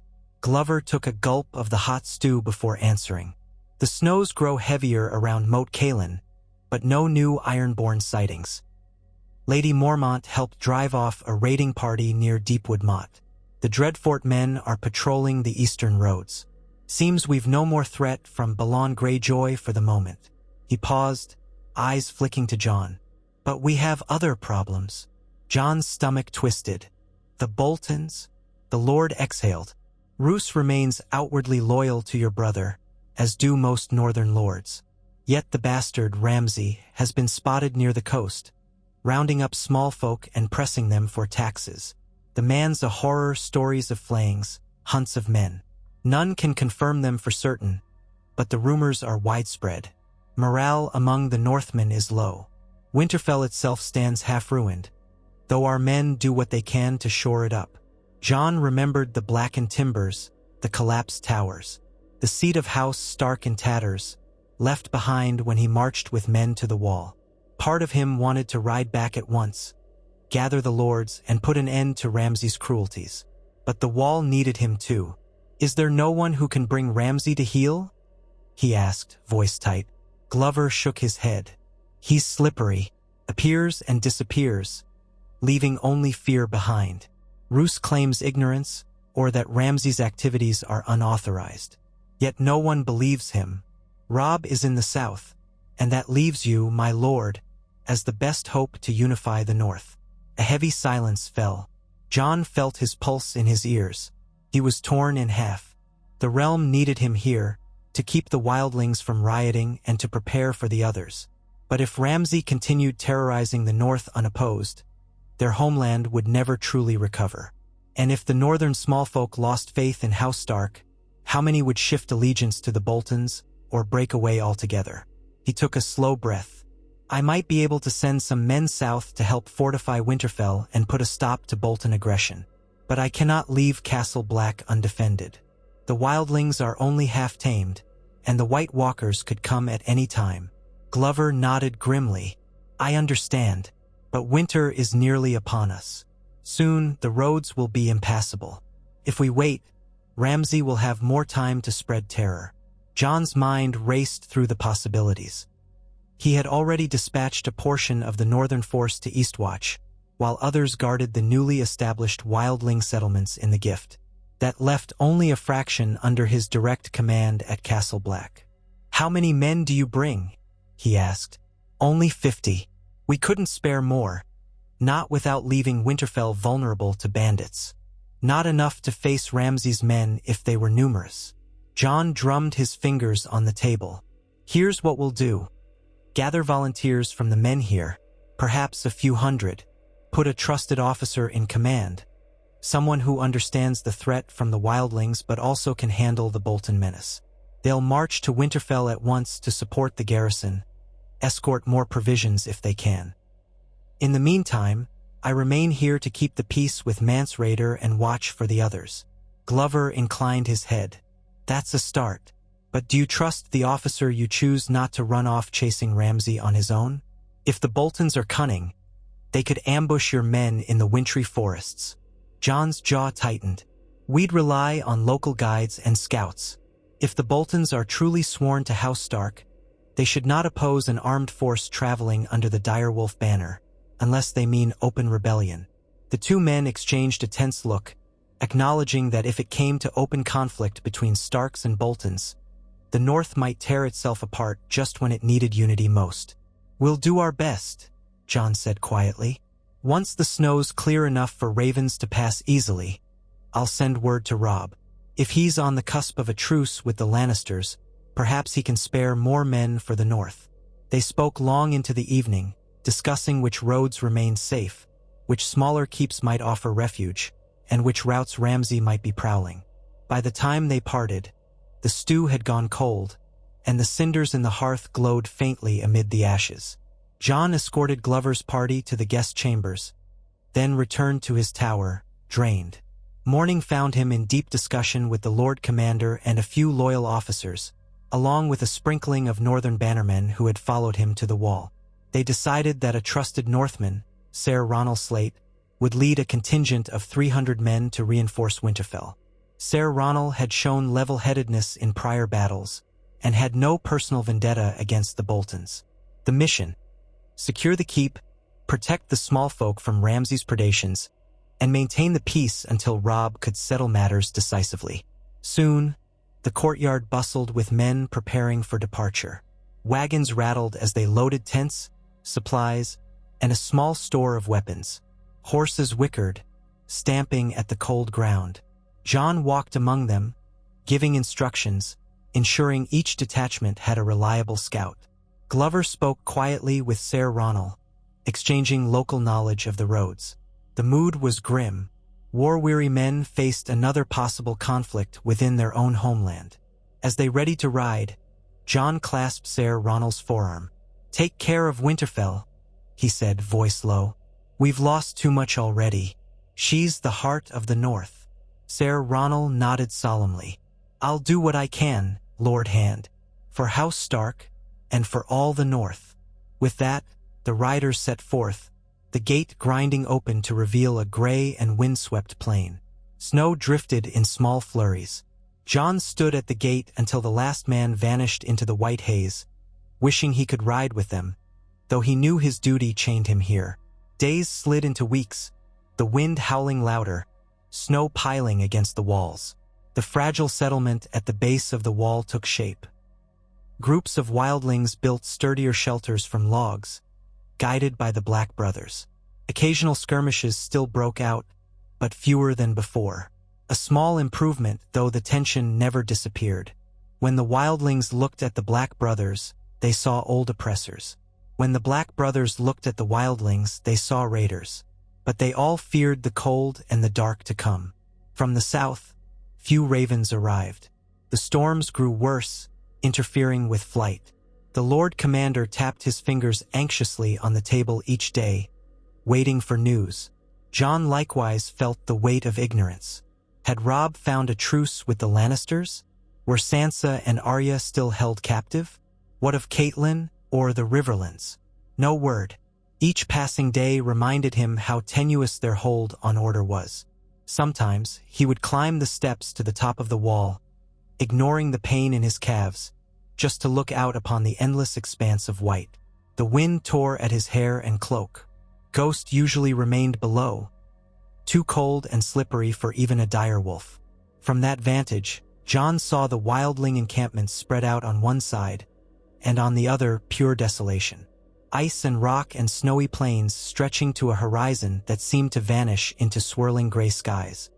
He wondered if the others might be out there, drifting silently across the tundra, patiently waiting for the final night.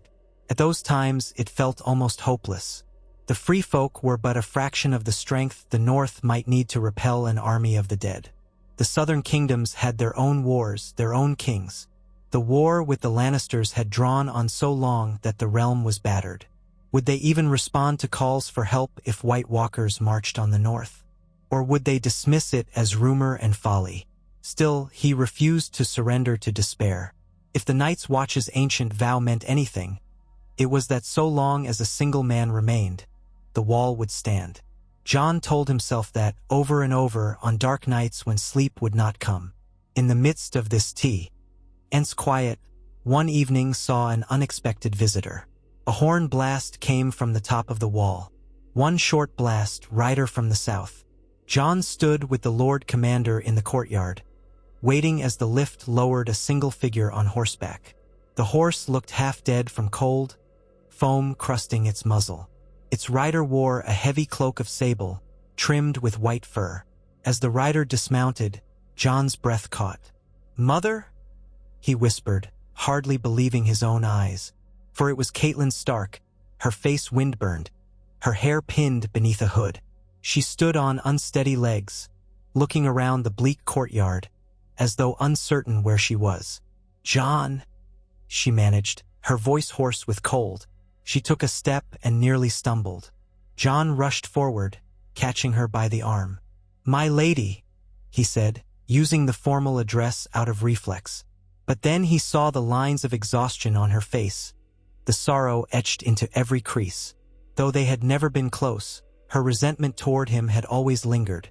Her arrival filled him with concern. "You shouldn't be here. The road is dangerous." She gave a shaky exhale. "I had to come. Let's go inside." Swiftly, John and the Lord Commander led her to the hall, where they lit a fire and brought her something hot to drink. Once she had warmed, she told them of her journey. She had traveled north in haste from the Riverlands, accompanied by only a small retinue, most left behind at Winterfell or lost in the storms. The men with her had been scattered when a snow squall hit. She had pressed on. "But why?" John asked quietly. "Robb is still in the south, I imagine. Has something happened?" Her eyes brimmed with a grief that made John's stomach twist. "Your brother, my son, he was betrayed." She swallowed, fighting tears. "Walder Frey violated guest right. Robb was attacked at the Twins. Many of our bannermen slaughtered, including Grey Wind. Some say Lord Bolton was involved." She paused, agony clear in her features. "Robb was wounded, gravely. I do not know if he still lives. The Freys hold him captive, as far as I know, or perhaps they've already finished him." Her voice trembled with rage and despair. "They seized our men, called it treason for him to call himself king in the north, and I had been away trying to broker peace with the Tullis and others. When news reached me, I wrote at once, but it was already too late." John felt as though a blade had been thrust into his gut. He recalled the direwolf that served as Robb's sigil, the proud soldier king who had led them from Winterfell's courtyard. The notion that Robb might be lost, that Walder Frey, the cunning old lord of the crossing, had orchestrated such a betrayal, was beyond comprehension. He tried to keep his composure. If he is gone, then the north is leaderless," he said softly. "What of the river lords? What of the Lannisters?" Catelyn's lips trembled. "They sided with Walder Frey, or at least they allowed it to happen. Tywin Lannister has orchestrated an alliance with the Freys and the Boltons. The Bolton men turned on Robb at the feast, so the rumors say. That's why I came north. I fear the Boltons will seize Winterfell, if they haven't already. The Freys will claim dominion over the Riverlands. My father is gone. My brother Edmure is a prisoner. Everything is lost." A silence fell. John could not believe how swiftly the tide had turned. I'm sorry," he managed, remembering the tension between him and Catelyn, how she had never quite looked at him with warmth. Yet her grief was undeniable, and it touched him deeply. Robb might yet live, but if he was truly in Frey hands, his fate was uncertain. "We must confirm the truth," John said, heart pounding. "If Robb is alive, we have to try to free him. If the Boltons have declared for the Lannisters, we're in grave danger." The Lord Commander looked grave. "The Watch can't involve itself in the wars of the realm. You know that," he said, but there was a note of sympathy in his voice. "Yet this is monstrous. The Boltons are a northern house. If they've turned traitor, the north stands divided." John nodded, mind racing. "We have some forces heading to Winterfell, but only a few hundred. If the Boltons hold more men, they could be overwhelmed. The White Knife might see new battles. The Dreadfort might muster more soldiers." He clenched his fists. "And if Walder Frey's betrayal goes unpunished, the Riverlands are lost. There will be no truce, no peace.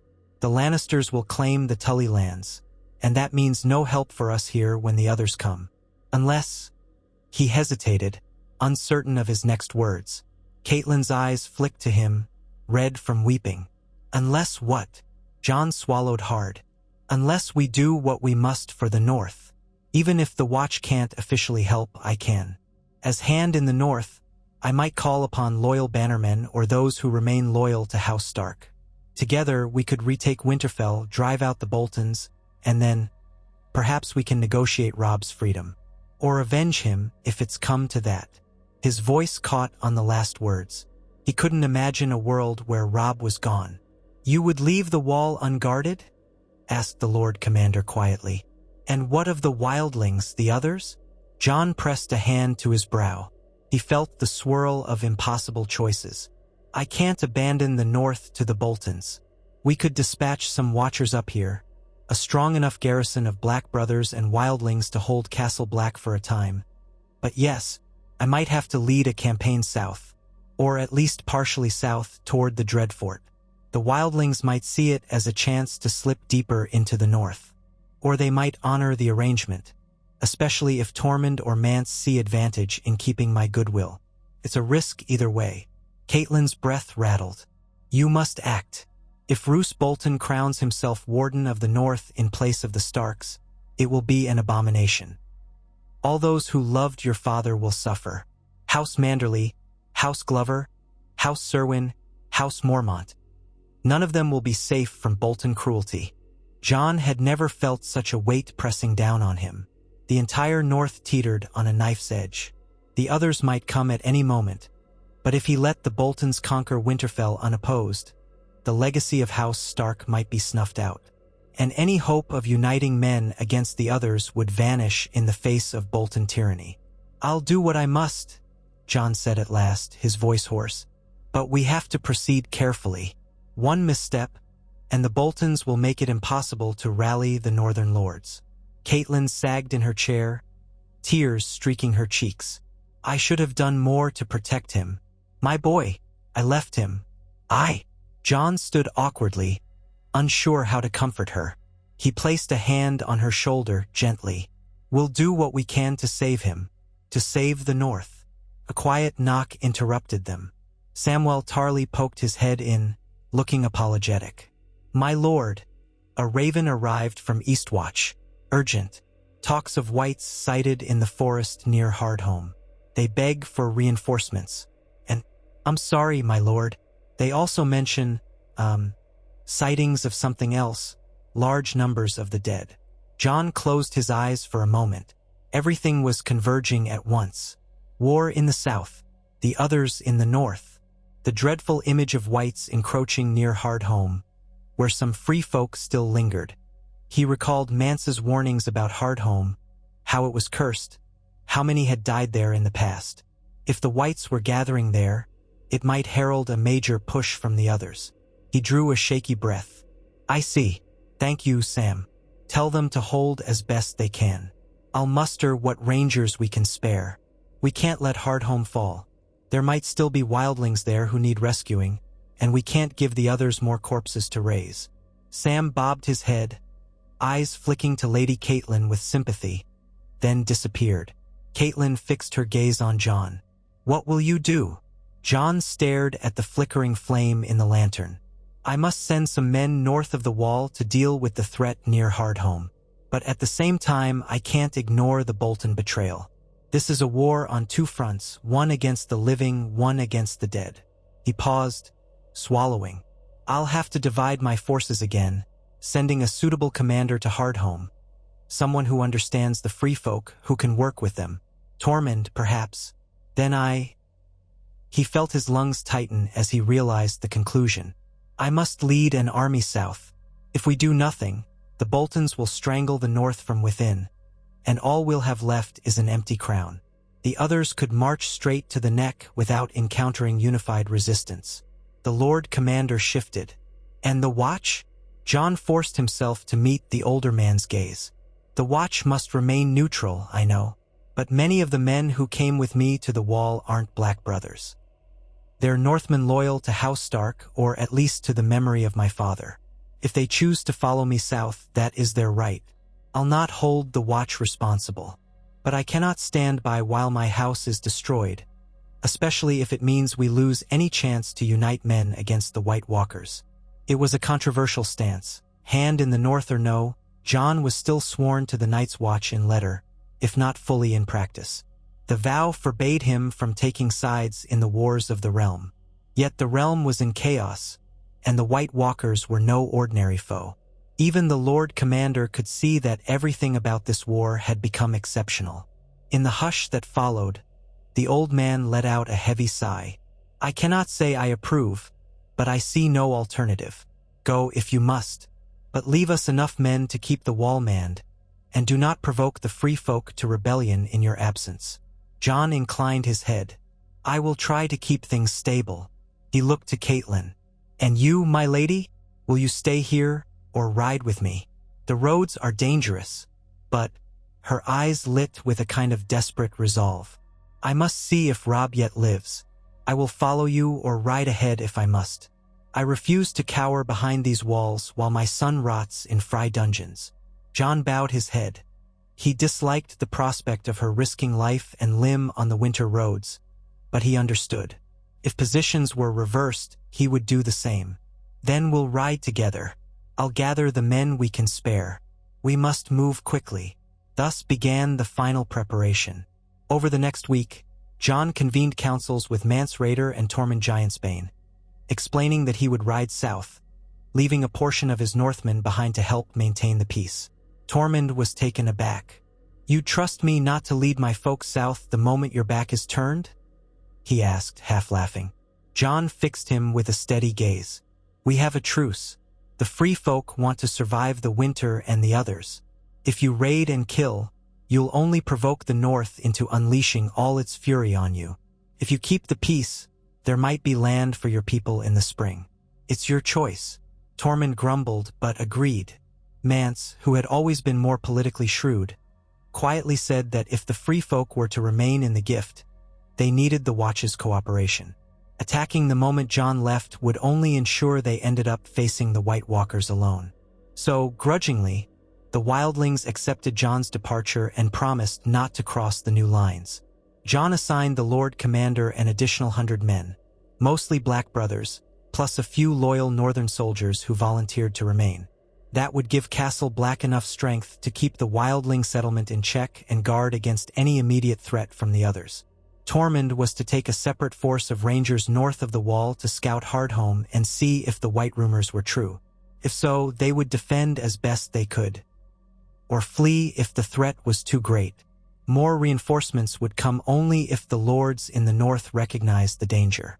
John prayed they would. At last, the day came to depart. It was a grim morning of swirling snow and steel-gray skies. Lady Caitlin rode beside John at the head of a column of some 600 Northmen, the largest force he could spare. They bore the dire wolf sigil on their cloaks and shields, though in truth the bleak conditions obscured them. Ghost loped behind John's horse, a silent sentinel. Many black brothers lined the ramparts, watching them go. Some stared in disapproval. Night's Watchmen were not meant to meddle in mortal politics. Others had grown fond of John and saluted him quietly. As they passed through the gate, the cold wind struck them like a slap. The lead riders, well bundled, began forging south through snowdrifts that reached the horses' knees in places.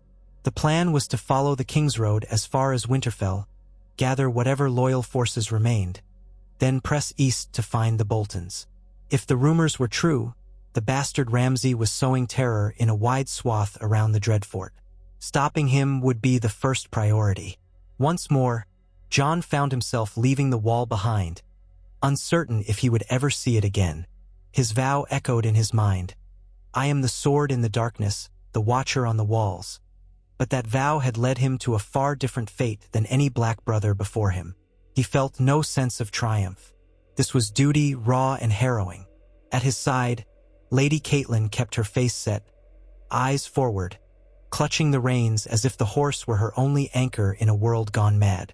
After days of trudging south, they passed the burned husk of a village. Its dwellings collapsed under the weight of blackened timbers and fresh snow.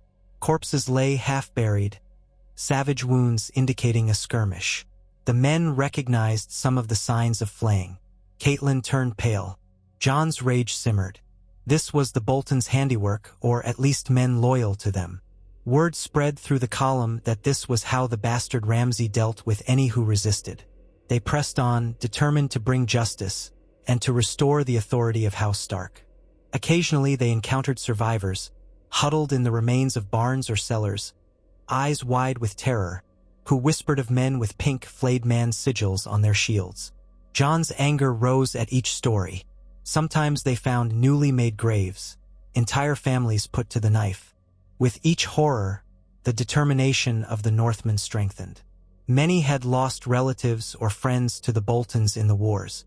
When they neared Winterfell, the snow turned to a kind of freezing drizzle that soaked cloaks and turned roads to slush. At last, they saw the gray outline of the castle looming ahead. Smoke rose from a few chimneys. Ser Ronald Slate and Lord Glover had reinforced it weeks ago, so Jon prayed that it still held. They approached the outer gate, calling for entry. A familiar voice hailed them from the ramparts. "Who comes to Winterfell?" It was Ser Ronald, sounding wary. "Jon Snow, Hand in the North," Jon called back. "And Lady Catelyn Stark. Open the gates."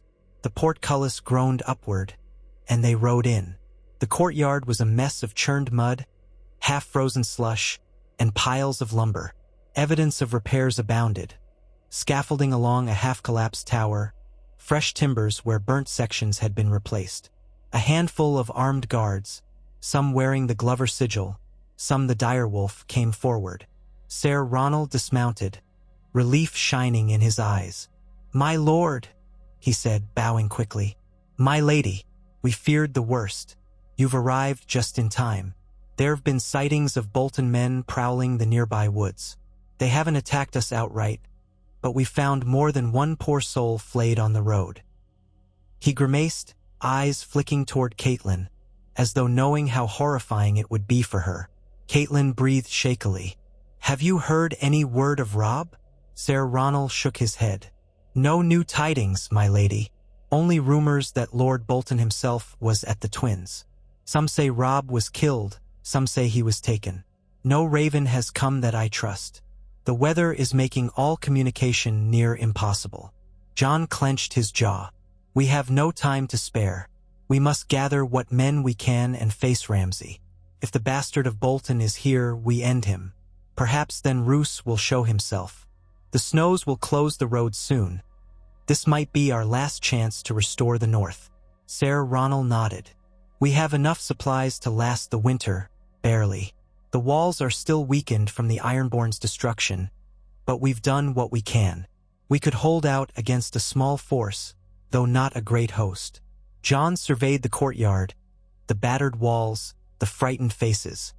He recalled how once this place had been warm with torches and the laughter of his siblings. Now it was a half-ruined bastion of a kingdom on the brink. Turning to Catelyn, he said, "We'll rest here for a day, let the horses recover, then we ride out to find Ramsay's men." "Agreed." She set her jaw. "Agreed. Winterfell must not remain a ruin. We must show the northern lords that House Stark is still strong." That night, they gathered in the Great Hall, a space that had once hosted feasts and music. Now it was a dim, drafty shell, with missing roof beams patched by rough planks. A few braziers glowed, providing meager warmth. Jon sat at the high table with Lady Catelyn, Ser Ronald, and Lord Glover, discussing the next moves. Outside, the wind howled.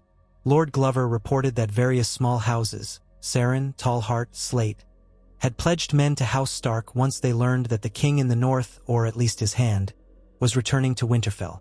But many held back in fear of the Boltons. Rumor said Ramsay had flayed the lords who dared defy him.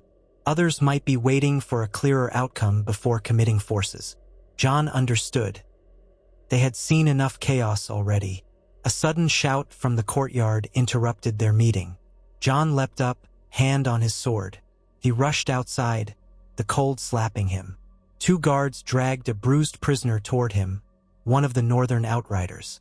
The man spat blood, his face drawn with pain. "Caught him lurking outside the walls," said one guard. "Claims to have a message from the bastard of Bolton. Tried to slip away." The captive glared. "The message is for Jon Snow, the one who calls himself Hand. Ramsay says to tell you, turn over the castle and the woman, or we come with fire and flaying knives. Surrender, and perhaps he'll let some of you live." Rage flared in Jon's chest. He stepped closer. "How many does he command?" The man smirked, though blood trickled from his mouth. "Enough. We have men from the Dreadfort, men from the Twins, men from White Harbor who changed allegiance. Winterfell can't stand against us. Why die for a lost cause? Jon stared at him for a heartbeat, then said softly, "You talk of living under a monster who flays children. That is a living death." He looked at the guards. "Take him to the dungeon. He'll keep until we decide what to do with him." As they hauled the prisoner away, Jon turned back to find Catelyn standing nearby, her face white as snow. "He wants me," she said, voice wavering. "He thinks to use me as a hostage to lure Robb if he still lives, or to break the North." Jon took a steadying breath. "He'll have neither." He felt a chill deeper than any weather. This was it, then, the confrontation that had been building. He had to face Ramsay, gather what loyal men remained, and reclaim the North in the name of House Stark. The cold, monstrous cruelty of the Boltons threatened everything. If they truly had men from the Twins, and from White Harbor as the prisoner boasted, this was bigger than just a small band of flayers. Could be a full uprising, orchestrated by Roose Bolton, newly all. ID with Walder Frey and possibly with Tywin Lannister. But time was short. The nights grew longer, the storms worse. If the others marched south, they would find a North in ruin and disunity. Jon refused to let it happen. Drawing himself up, he met the eyes of the men around him. Ser Ronald, Glover, the guards, and a few onlookers. "Summon the banners," he said, echoing words his father had once spoken. "We ride to face Ramsay Bolton. If he wants Winterfell, let him come and die at its walls. Or we'll meet him in the field, whichever is best. But we will not yield." They nodded grimly, spurred by a mixture of fear and determination. At the back of the group, Catelyn Stark stood tall, her grief and rage mingling in her eyes. She had lost so much, her husband, perhaps her eldest son, and she would not lose her home as well. All through the night, horns sounded from Winterfell's towers, calling any loyal northern house to rally. Ravens were sent, though the swirling snow might hamper them.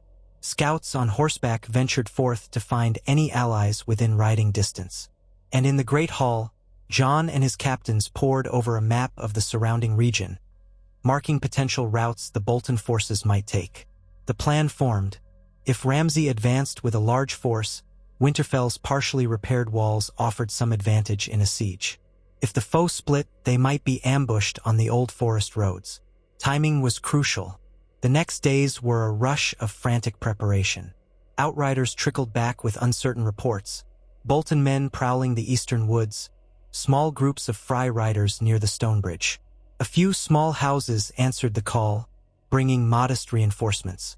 Lady Mormont arrived with a handful of Bear Island warriors, as fierce as any in the north. Others promised men but were delayed by the weather. Jon, forced to decide quickly, resolved to hold Winterfell for as long as possible. If Ramsay's force was larger, an open-field battle might be suicide. Better to fortify the castle, let them come. The old fortress had endured thousands of years. Even half-ruined, it might endure a bit longer. On a frigid morning, scouts reported a significant force approaching from the east, perhaps 1,000 men bearing the Flayed Man banner. A second force, size unknown, advanced from the south, likely made up of Frey men. If they joined together, Winterfell would be encircled. Tension crackled through the castle. Some men prayed, others sharpened swords. Catelyn roamed the corridors, wordlessly offering stiff smiles of encouragement. Jon hardly slept, going from post to post, checking on the repairs, ensuring archers had vantage points, rechecking the meager supplies. Ghost stalked behind him, a pale shape in the gloom. Then came the day of battle. Dawn broke bleak, the sky heavy with low gray clouds. Snow swirled over the field outside Winterfell's walls. From the battlements, Jon spotted the banners first. The Flayed Man on pink, and fewer direwolf banners among them. Captured or coerced men. His heart twisted at the sight. Ramsay's columns trudged through the drifts, forming up within arrow range. Atop the gatehouse, Jon stood with Ser Ronald and Lady Mormont. Catelyn watched from a safer vantage behind the parapets. The bastard Bolton force was arrayed in front, an ugly mass of steel and fur, while the Frey banners approached from the south, still a half-mile off. John's men manned the walls, archers lining the battlements, swordsmen waiting in the yard. The wind whipped at them, carrying a faint stench of sweat and fear. Suddenly, a single rider advanced from the Bolton lines, hoisting a spear with something atop it. When he neared, John's eyes widened in revulsion. It was a human head, half-rotten, hair matted with blood. The rider shouted, "Here stands the justice of House Bolton. Surrender now, or all of you will share this fate." Sir Ronald spat over the wall. Lady Mormont's lip curled in disgust. John felt cold fury rising. "Loose arrows," he said quietly. A moment later, the rider tumbled from the saddle, a northern arrow sprouting from his throat. The Bolton lines murmured angrily, but there was no great rush yet. Ramsay himself might be in that crowd. John scanned the mass of soldiers, spotting a pale horse with a figure in dark armor, a pale, smiling face. He couldn't be sure from this distance, but a chill traced his spine. He felt the man's malice across the windswept field. Then the siege began. Bolton men advanced with ramshackle ladders. Arrows flew in both directions, many clattering against stone. John's archers fired down steadily, taking a toll. Bolts of cloth were lit aflame and hurled toward the gates. Defenders doused them. Twice the Bolton men attempted to scale the walls, only to be repelled by boiling pitch and arrows. The screams echoed in the morning air.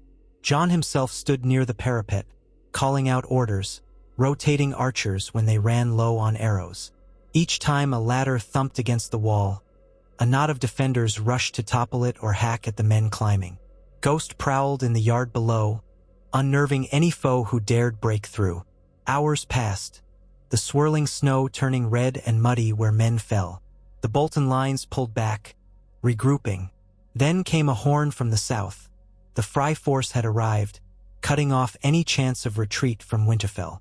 They formed a second ring, beginning to set up catapults or scorpions to harass the walls from multiple angles. John realized they meant to starve them out or pound the castle until a breach opened. Winterfell's defenses were incomplete, battered from the Ironborn occupation. The small garrison was outnumbered at least 3-1. This would not be a short fight. He could sense morale fraying. Many men asked how long they could hold. Food was short. The roof repairs were incomplete, meaning some defenders were exposed to the elements even inside the castle. If the Boltons waited them out, victory was assured, unless they could catch Ramsay's forces by surprise. Sir Ronald proposed a sortie. Slip men out through a sally port under cover of darkness, burn the Bolton siege engines, disrupt their lines. But with the Freys on the south side, they might be pinned between two armies. The plan carried enormous risk. Lady Mormont scowled. "We do nothing, we starve. We do something, we might die. I'd rather fight than starve." John listened, heart pounding. He knew time was not on their side, but the cost might be high. He turned to Caitlin, who had joined them, her face set in defiance. "What do you say, my lady?" She exhaled shakily. "Winterfell was once the heart of the North. We cannot let the Boltons defile it again. If there's even a chance to break their lines, we must try." She paused, shoulders tense. This castle deserves men willing to fight for it. So it was decided. At moonrise, they would attempt a raid on the Bolton camp. Lord Glover volunteered to lead it, along with Lady Mormont and 50 of her fierce warriors. Another 70 Northmen joined. The rest would hold the walls, feign normalcy, and unleash arrows to distract the enemy. If successful, the raiders would slip into the Bolton lines, torch supply wagons and siege equipment, and retreat before the Freys could respond. Nightfall arrived, a thick cloud cover blotting out the stars. Torches flickered along the walls. Ramsay's men kept watch, but the swirling wind and snow offered some concealment. The sally port in the eastern wall creaked open, letting the small band of Northmen slip into the darkness. John stayed behind, near the gatehouse, to coordinate the defense. Minutes stretched into an eternity. A faint clash of steel sounded from the eastern flank of the Bolton lines, muffled by snow. Shouts echoed, then flickered torches sprang up. Arrows flew from the parapets to keep the Bolton watchers pinned. For a moment, it seemed the raid was working. John saw orange flames dancing in the distance, presumably siege engines set alight. But the Freys, from their vantage to the south, must have spotted the commotion. Their horns sounded a warning, and more torches came streaming across the field. If the raiders were trapped between the Bolton main force and the Freys, it would be a massacre. Anxiety clutched John's chest. He paced the battlements, ignoring the biting cold, scanning the darkness. Suddenly, through the flurries, he saw shapes moving fast across the field. Some on foot, some on horses. Men bearing the direwolf banner, though many looked wounded or staggering. They raced for the castle. "Open the gate!" John roared. The gatehouse men cranked the heavy machinery. The battered raiders came spilling through, Glover among them, holding a blood-soaked sword. A handful of Lady Mormont's warriors followed, some supporting the wounded. The great Lady Mormont herself had a gash across her brow, but her eyes blazed with fierce triumph. "We burned half their siege engines," she hissed through gritted teeth. "Lost near a score of our own, though. Bolton's men are in chaos, but the Freys are rallying." Even as she spoke, flaming debris arched over the walls, courtesy of a Frey catapult. It crashed in the courtyard, sending embers into the cold wind. The defenders scrambled to douse the flames. John ran to check on the wounded. He found Glover leaning against the wall, breathing hard. "We did all we could, my lord," Glover said hoarsely. Ramsay's men were unprepared at first, but then he unleashed those dogs of his, huge beasts, tore 3 men apart. "We had to pull back, but we got the job done. Their big catapult is splinters now. One more remains with the Freys." John nodded. "You did well. Rest now." Turning, he saw that the night sky glowed faintly orange where the Bolton siege lines once were. Fire crackled. Men ran in confusion. It was a blow to Ramsay, but whether it was enough to tip the scales, John could not say. Near dawn, Ramsay's men attempted a furious assault, possibly in retaliation. Arrows and flaming pots rained against the walls, but the partial repairs held, and the defenders repulsed the ladders again. Screams echoed in the smoky air. When morning broke, bodies lay in the snowdrifts at Winterfell's base, crows already circling overhead. The Freys threatened from the south, but the newly lit fires in the Bolton camp had forced them to shift men to that side. Winterfell remained in a tenuous stalemate, battered but unbroken. So it continued for days. Feints, bombardments, harsh winter conditions draining everyone's strength. Supplies in the castle dwindled. More wounded filled every corner. The Bolton Frey lines tightened, though some men deserted in the night, slipping away in the storm. Ramsay's voice taunted them at times, carried on the wind. "Send out the Stark woman. Let us flay her. Then we'll let you live." His mocking laughter was answered by arrows from the walls. John prayed for reinforcements, houses from the north who might see the Bolton betrayal and rally. But no great host appeared on the horizon. They were alone, pinned in the last stronghold of House Stark. The days blurred. Another assault, another wave repelled. The castle walls groaned under strain. The courtyard was littered with arrow shafts, the well water tainted with soot from constant fires. Lady Catelyn wore a haunted look, rarely sleeping, ever listening for news of Robb that never came. Then, on a morning bleak as iron, the watchers on the eastern tower cried out. Through the drifting snow came a column of riders, 200-300, more behind them. Their banners were familiar. The triple spiral of House Serwyn, the white harbor of House Manderley, the tall oak of House Tallheart. They advanced swiftly toward the Bolton lines, horns blaring. The Bolton sentries scrambled to form a battle line. Suddenly, the Freys on the southern flank realized they were in danger of being attacked from behind. It was exactly the relief John had dreamed of. Smaller houses rallying to the call of Stark, braving the storms. A fierce grin split John's face, and he roared for his men to mount a sortie. If they attacked now, while the Bolton Frey lines were distracted, they might break their siege. He signaled the gates to open. With a thunder of hooves, the defenders poured forth. John, Ghost, Lady Mormont with her head bandaged, Glover, and every able-bodied man who could ride or wield a sword. The plan was to smash the disorganized lines from the front as the newly arrived northern houses hit them from the flank. Snow flew in swirling clouds as the two forces clashed. John found himself riding into a tangle of flayed man banners and pale-faced soldiers. Ghost darted around, snapping at the legs of horses, sending Bolton riders tumbling. The roar of battle was deafening. Screams, steel on steel, war horns braying in the distance. John's sword rose and fell, each strike fueled by the memories of Ned Stark's death, the sacking of Winterfell, the uncertain fate of Robb. He caught glimpses of Catelyn standing on the ramparts, watching desperately. In the fray, he spotted a monstrous man astride a black horse.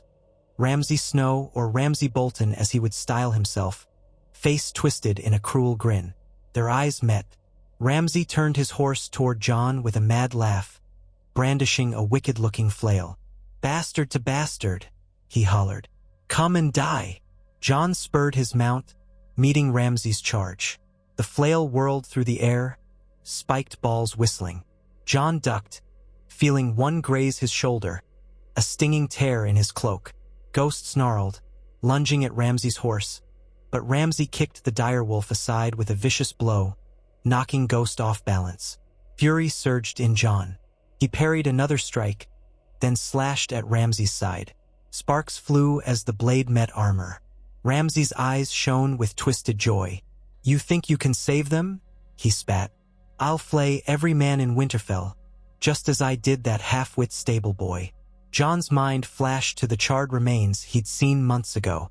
Gritting his teeth, he angled his sword, letting Ramsay's next blow glance off. His horse reared, hooves flailing, forcing Ramsay's mount back. Ramsay wrenched his reins, struggling to keep control. John seized the moment. He drove his sword at the gap in Ramsay's armor under the armpit. With a sickening jolt, the blade sank in. Ramsay's eyes widened, and for an instant, he seemed more shocked than pained. Then he let out a strangled gasp. John yanked the sword free. Ramsay sagged, his flail dropping to the trampled snow. Blood streamed down his side. A moment later, he toppled from the saddle, hitting the ground with a dull thud. His horse bolted. John reined in, breathing hard, staring down at the man who had terrorized the north. Ramsay scrabbled weakly, glaring up. "You can't. You're just a bastard," he hissed, blood on his lips. John wanted to say something, to damn him for his cruelties. Instead, he merely watched as Ramsay's breath rattled and stopped. The bastard of Bolton lay still in the churned snow, eyes open in lifeless hatred. Ghost limped over, sniffed him, and let out a low growl. It was done. All around, the Bolton line was collapsing. Their men, seeing their leader fall, lost heart. The cavalry from House Serwyn and House Manderley smashed into them from the side, scattering them. Many threw down weapons, surrendering. Others tried to flee. Meanwhile, the frays to the south fared no better. Surrounded by fresh northern forces, they began to break. Some died fighting, others begged for mercy. None would forget the Red Wedding. Mercy was in short supply. By midday, the field lay thick with bodies, the snow soaked red. Smoke rose from scattered fires, but the Bolton Fry siege was broken.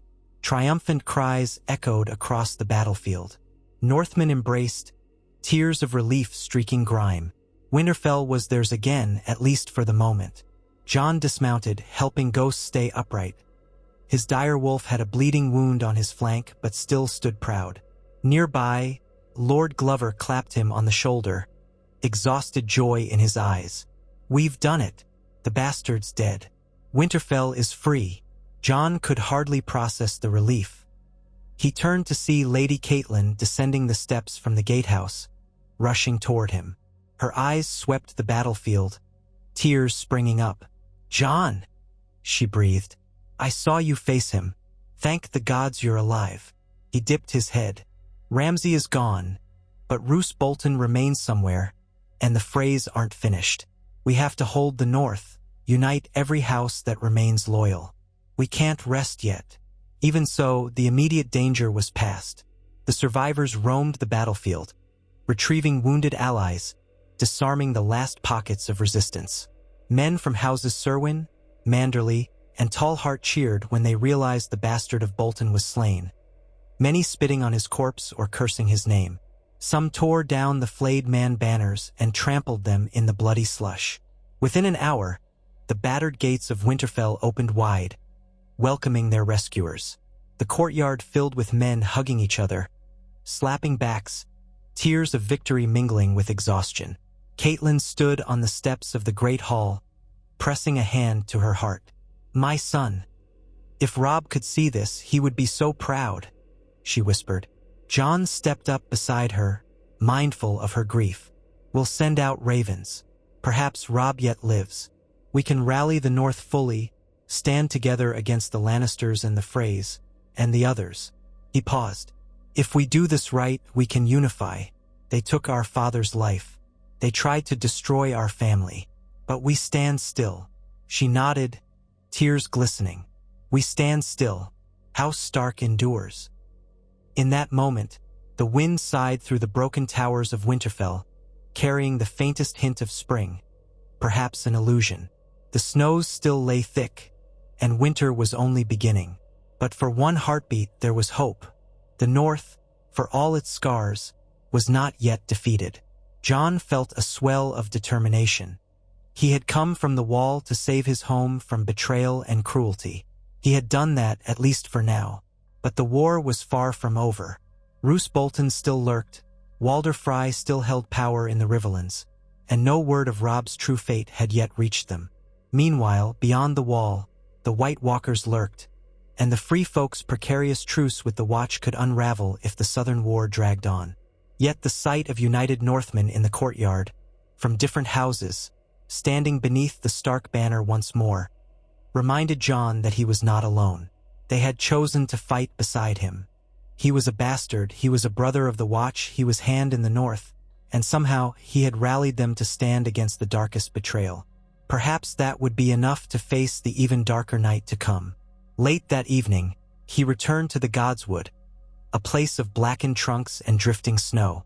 The heart tree had survived the flames the Ironborn set, its face scorched but still intact, red sap like fresh wounds. Jon knelt before it, ignoring the cold that seeped through his cloak, remembering his father's words about honor, duty, and the old gods. He felt, rather than saw, Catelyn appear behind him. She stood quietly, uncertain, then spoke in a low voice. "I used to come here with Ned, though I kept the Seven's ways. But he always said the old gods heard him more clearly." Jon rose slowly, turning to face her.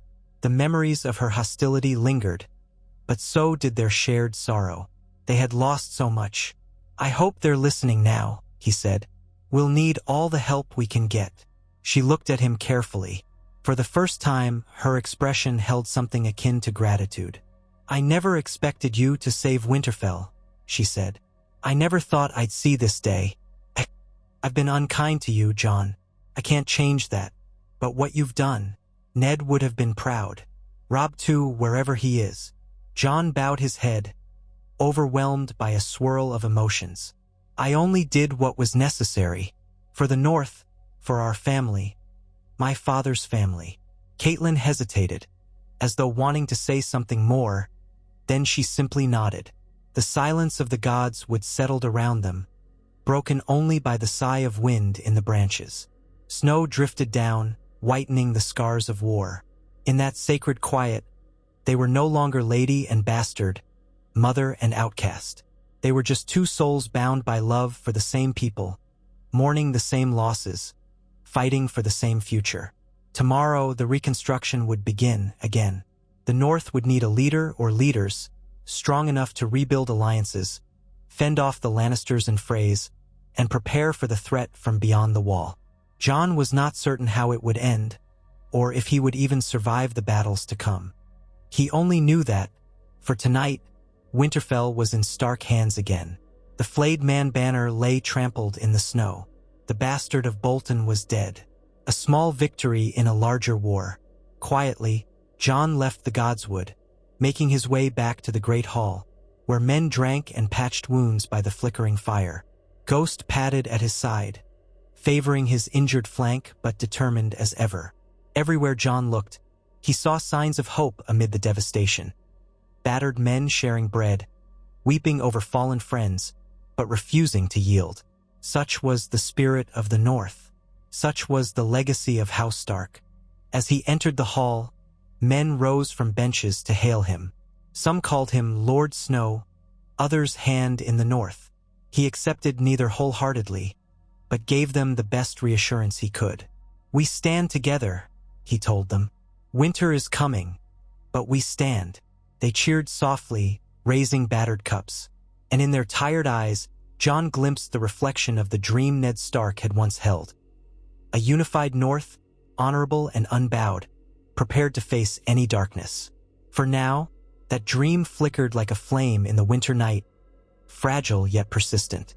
And as the wind keened outside, Jon Snow, once just a bastard at the fringes of Winterfell, stood at its heart, resolved to keep that flame alive, for this night and all the nights to come.